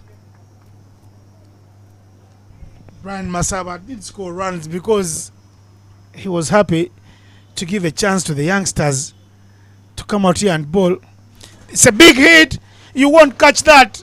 It's the big flashing blade of the coach player, Frank Nsubuga Baresi Mulondo. Since he ages like a fine wine, getting better with age, and Frank Nsubuga sees it in the slot. He says, Masaba, I'll take you back to Mbale. Big six there. Very good shot there. A little bit too late for the CP Trackers. But that was a lovely pickup down the town by Frank Subuga. Can see it's all smiles out there on your screen. It is Frank Subuga talking to the wicketkeeper there, Kakuru Cyrus. I believe he's telling him some of his players disappointed him. He didn't have to come out here to bat chasing 170 after getting to 41 in the power play without loss of a wicket. Something they have to work on back at the hotel if they are here to stay alive in this competition here. The CP Trackers won't be looking eye to eye at each other at the hotel. Tough words, big questions, and for me, I would love them to have clear conversations. It's the only way they can bounce back in this tournament. They will have lost 2 today, but they will not be out of the question for the final where they are bragging rights, the coveted trophy. Wow, the CP, the Waterfalls T20 Elite League Cup looks every inch so marvelous. It's a fine piece of art. Frank goes for a big heave in the deep and the offside. No one to catch. Juma Miyagi collects and sends in a throw. Frank Subuga happy to show his batsmen, I can bat your numbers, but I need you to shoulder the responsibility. I need you to do the hard work. I need you to earn your monies. Half tracker from Brian, not punished by Jonathan Nyiro. Quick single taken. Nothing, and nowhere could it have been a single anywhere in the world. But Henry Senyondo, guilty party. 21 to get in every over. Senyondo tells his captain Brian Masaba, no need to throw. Let them run 21 runs. Short ball pulled away. Chase is on. The chase is won by the ball. That's another leg by signal by the umpire into there. You can see Brian Masaba, he looks like he's warming up for the next game tomorrow. Not minding about the loose balls here because he knows they need 21 and over moving forward if they're here to win today. Greetings to you from all the way from Kigali, Rwanda, from a legend to a non-legend. Eric Ndusingzimana says you are asking Bob very good questions, and I'm happy he knows that it is hard work that can take you places. He says he is in office but he's failed to work. He's got to follow the game because of your pleasantry commentary. Hearts for you, Bob. Early flowers for you on day one. Some of us took flowers on day one. Lovely to see people tuning in back at home there, especially Eric, big man, and some of the Abakamwe group there tuning in for this elite that shows love all the way from Rwanda and across the globe. And Eric, especially Eric, big Eric there, if you're listening in, I am trying to get you a team here so that next elite, you'll be part of it as an opening batsman. If Eric is going to bat in this league, he will need to get his hand-eye coordination very right and very proper. Many times he gets stats and he throws them to the kitchen sink. There's from one legend to another. Roger Mukasa right there in your frame, smiling and happy. The Bujjagali Rafters, only one professional in their ranks, Karabo Motlanka. And they are performing like a team that is full of professionals. And guess what? It's another wicket for Siraje Nsubuga, that man who is on the brink of joining the cricket cranes any time now. Like they say in Uganda, Siraje Nsubuga will be wearing the black, yellow, red. But it's wicket number 9 for the Bujjagali Rafters. From one Nsubuga to another Nsubuga, there is no love lost. Frank Nsubuga has got to take a long walk, the veteran, to a man who wants to replace him in the national side. And I tell you, I remember talking about the Nsubuga combination out there in the middle. I remember 3-4 years ago, I had a conversation with Siraji Nsubuga back in Rwanda because he plays a lot of domestic cricket there. I asked him a question. You've been there training with the national team. When are you ever going to make it? He told me, Bob, the only problem is the only person I want to replace who will play the same role. It is that man, Frank Nsubuga, but he's not aging. He's still there in the team. So he needs to work very hard as he picked the third wicket for only 27 runs in his 3.4 overs. It is a long way to go. If you want to replace the best, you have to be better than them. you've got to be the best to sit on the table with the best. Simple, Bob. Don't beat about the bush. Come straight. Don't beat corners. Nsubuga has got to bowl better than Frank and even bat better than Nsubuga to be there and dine with the table, with the men at the big table. It is that extra effort that you put in that gets you up there to put on those flags of your country. As we get to the end of the 18th over, it is 113 for 9. The required run rate is out of reach at the moment. It is 31. Blessing Pondani on strike with Jonathan Niro. You can see even the DJ has started to play some music for the players. It's a bank holiday, Bob. Liberation Day. No one is liberating the Sipi trackers, but people are going to be partying hard later. Please go have a rest. We need you alive, smart at the toast tomorrow, 8:30 a.m. You don't expect you to be out there partying, Bob. But guess what? Juma Miyagi given the ball here to run things and end the innings of the CP trackers who have been out of depth and failed to stay afloat all day, all night. Good work out here, Bob. Into the block or straight away. Juma Miyagi yet again to get a wicket in this game. CP trackers have Hilary Baijuka as the assistant coach there in the dugout. I know the producer will give us those pictures of Hilary Baijuka in the dugout of the CP trackers. I tell you, the CP trackers dugout, no smiles in that dugout. Everyone is angry with the other. From Sami Sohail to Orokide to Isenge to Pondani Blessings and to, guess who? They have 4 professionals in their armory. The only team to have 4, but they're playing like they have none. That's the beauty of this game. Can he wrap up things now? Oh, beaten. What a pitch of delivery there. Very good to see Juma Miyagi. Today's game, he turned out to be more of a batsman than a bowler. He's yet to pick a wicket. He's bowling his last over of his quarter. Whereas on the bat, he played a handy knock of 52 runs, the first half century of the tournament.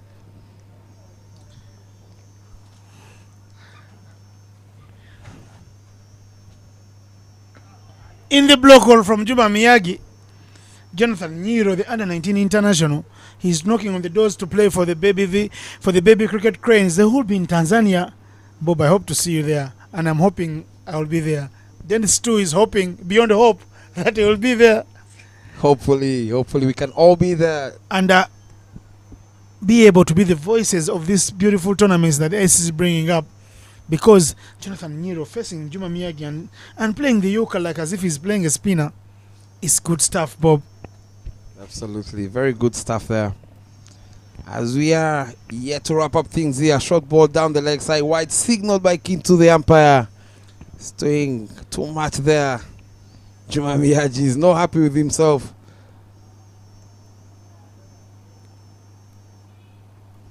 It's been that exciting. Whichever way you look at it, Bob, sometimes excitement is a word overly used and understated. But I'm getting attacks too from all over the world. No love from India. As the more words come in, I believe, Innocent, that comment there, that meant even Sky, Surya Kumar Yadav, can't chase that target. But ladies and gentlemen, it is now 45. I'm not sure there's any batsman across the world who can get 45 runs in and over. no one has done it in history. Even the great Gary Sobers, even the great Ravi Shastri, who is the prowess behind the microphone. I tell you, Sky Suryakumar Yadav must play out of his skin to get this. Mr. Hardik Pandya, one half of the Pandya brothers, they will struggle to chase this. Even the king, Virat Kohli. Very true there. Tell you, Not an easy exciting task in here. Uganda, beautiful sights and sounds. We are at the Lugogo Sports Complex. What you see in the background is court number 4. The youngsters playing tennis. Uganda preparing for the Davis Cup. Some sixers already hit into the hockey ground. Oh, nearby. Clean balls him. Is done, dusted. Bob, take us through the closing phase of the match. Lovely piece of bowling there from Juma Miyaji. That's how you bowl to a tail ender into the block hole and knocks over Jonathan Nero.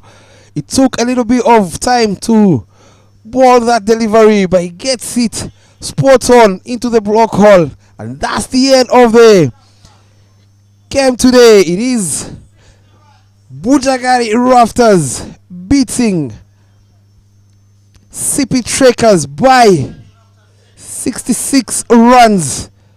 Massive win for the Bujjagali Rafters. They started the innings scoring a hefty 175 runs, setting Sipi Trekkers a target of 176, where they started the chase looking very positive and aggressive up front, but they ended up losing wickets by wickets after a wicket, and now they've been bowled out at 115 and they lose by 60 runs. We'll be back shortly for the post-match presentation by Innocent Ndaura. Don't go anywhere. We'll be there waiting to see the player of the match.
check.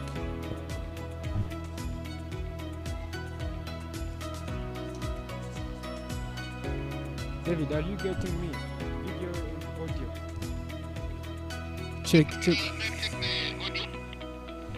Check microphone one check.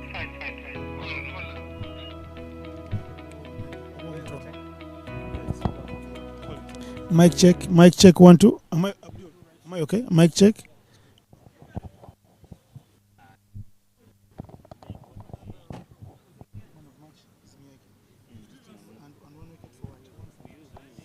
Check for me scorecard. I don't know how to check even.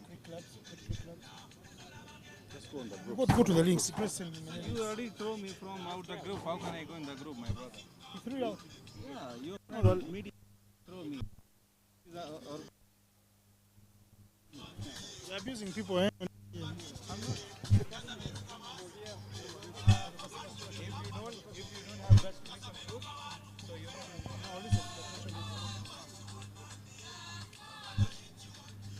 Sipi, Trekkers, let's come and have this going.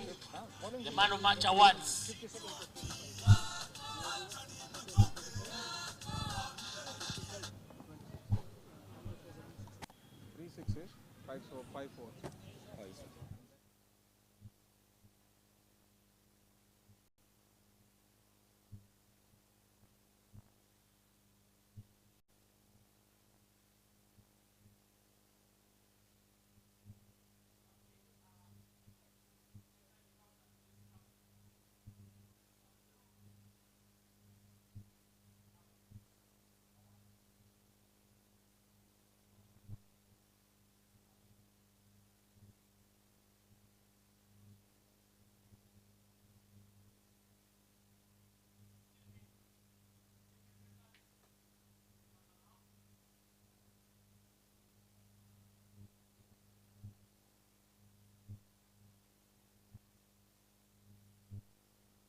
Go home.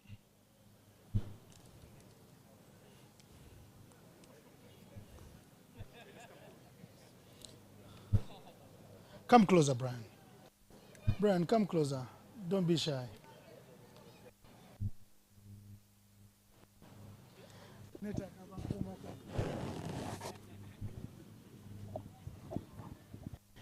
I need some protection, please. Sipi Trekkers, come this side. Pass behind the camera. You're live on TV.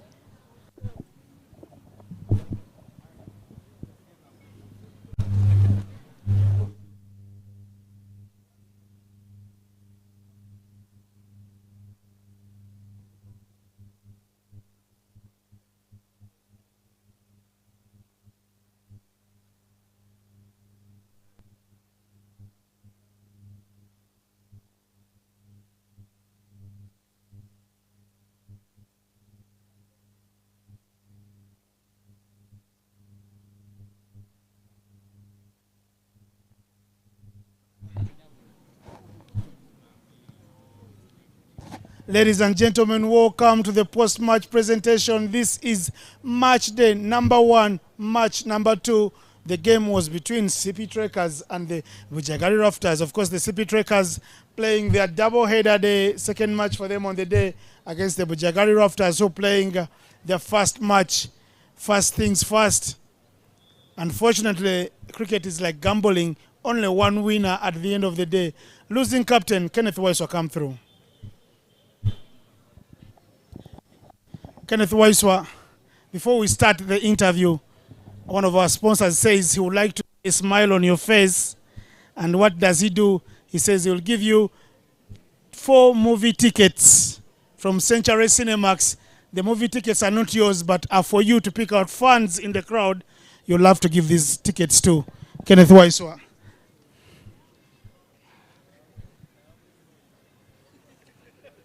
Please,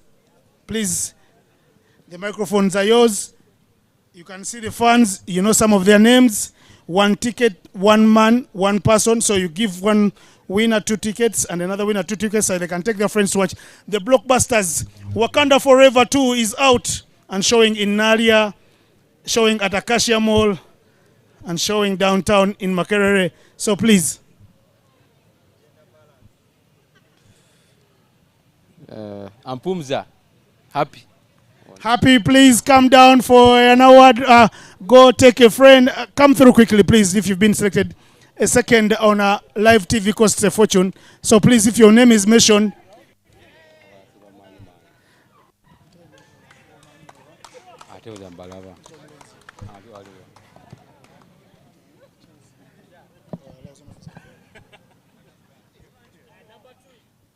Number 2. Charlie. Where's him? The guy from Kigali. Charlie Higro, liaison officer for Uganda cricket teams. Whenever they go to Rwanda, please come through. You win some movie ticket. Hopefully you get a friend to take through. Yeah, of course.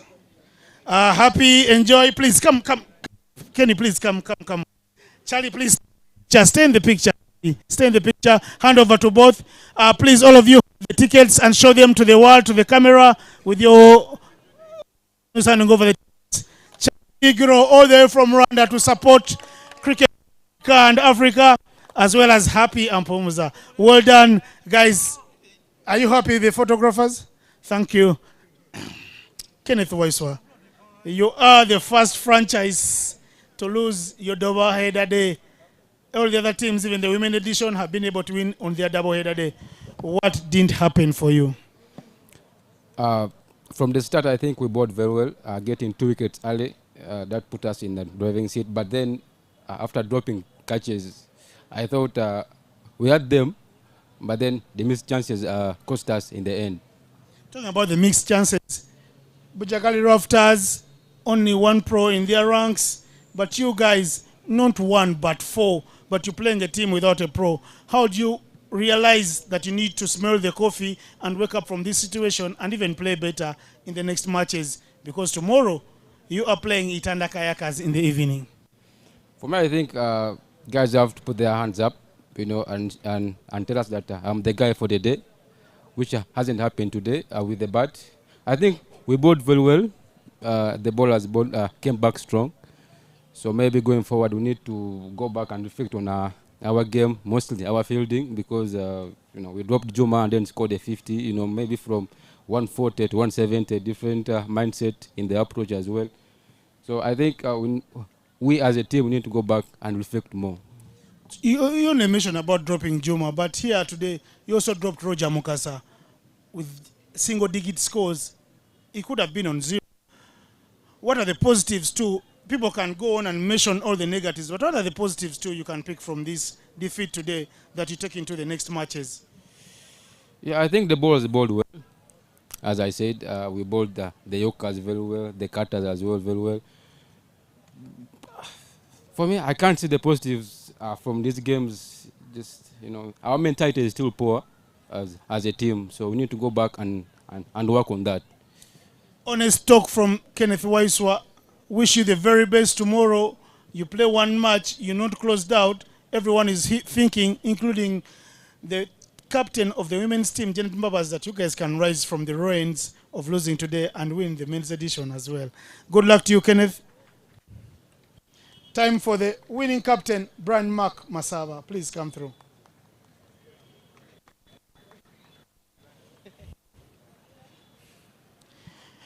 Brian, is it a case of a win is a win, or you're happy your guys have shown that they're title contenders? With a win, obviously, it's important to start with the right momentum. I thought the team put in a big effort today to pull it off, and we'll take it from there tomorrow. 1 match for you tomorrow against the Itanda Kayakas in the morning. What do you like to see on the positive side? What do you love your guys to change? Big performances from your top order, but we saw Jamukasa dropped early, Miyagi dropped early, Orokidet, you're saying not very convincing, but you picked the victory. What would you love to see when you go away back to your rest houses? it's important for us to come out tomorrow. Obviously, the areas we feel we need to improve in, we can still get better. So it's important that we continue to push us tomorrow. But we'll come and just try and keep it simple, execute our team plan, our processes, and it should be enough to get us victory. Thank you, Brian Mark Masaba, captain also of the Cricket Cranes. Good luck tomorrow. Bujjagali Rafters were the only franchise in the women's edition that didn't play in the final. But today, to present the player of the match is none other than the founder, patron of bat ball, Mr. Ansasira Bashir Rastabadu. Of course, Ansasira Bashir is the former chairman of Uganda Cricket and has done very good work with the player of the match. A couple of contestants in there, but there was someone 4 over spell, went for 25 runs, picked up just the 1 wicket, but with the bat, very, very destructive. 3 sixes and 5 threes. None other than Juma Miyagi with 56 balls. Money for you, Miyagi. A souvenir for your sitting room. Thank you, Bashir. The next, Juma Miyagi, please stay back. The next set of awards to you will be given out by former cricket international for the Cricket Cranes, Mr. Suleiman Sharif. Another trophy for you to keep as a souvenir. Money for you, Juma Miyagi. There's money. Please, let's turn around. Oh, well done. 100,000 shillings, that is $30 odd. $30, I could go spend the night awake, or I could go build my mother another house. Thank you, Juma. Please, Juma, come back.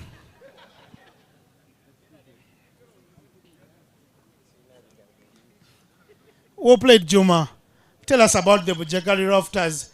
How pumped up are you to play for a person who scouted you as a youngster in Jackson Ogwang? Not much words to say. All I have to say is that we had a good start today. We need to keep the rhythm flowing. Yeah. You talk about the rhythm flowing. You were batting very well, 56 from 25, Juma. But how can you get bored of a full toss? Well, I was said, though didn't have the timing right. That's why I was bowled with a Yorker. Tomorrow morning, you are playing against the Tanda Kayakas, also winless with a 100% record. What should we expect from you tomorrow? We just have to come guns blazing, ready to. Thank you. Juma Miyagi says guns blazing. Juma Miyagi, please come back. The photographers still want a photo moment with you. Somebody bring that check. Money is already on Juma Miyagi's phone, if you're wondering. We're living in a smart world. No. Juma Miyagi, pause for the cameras. Lift the check a little bit higher, please. Juma Miyagi, please. Thank you. Thank you, sir. When you win big. This is the Elite League. We'll play to you, Juma.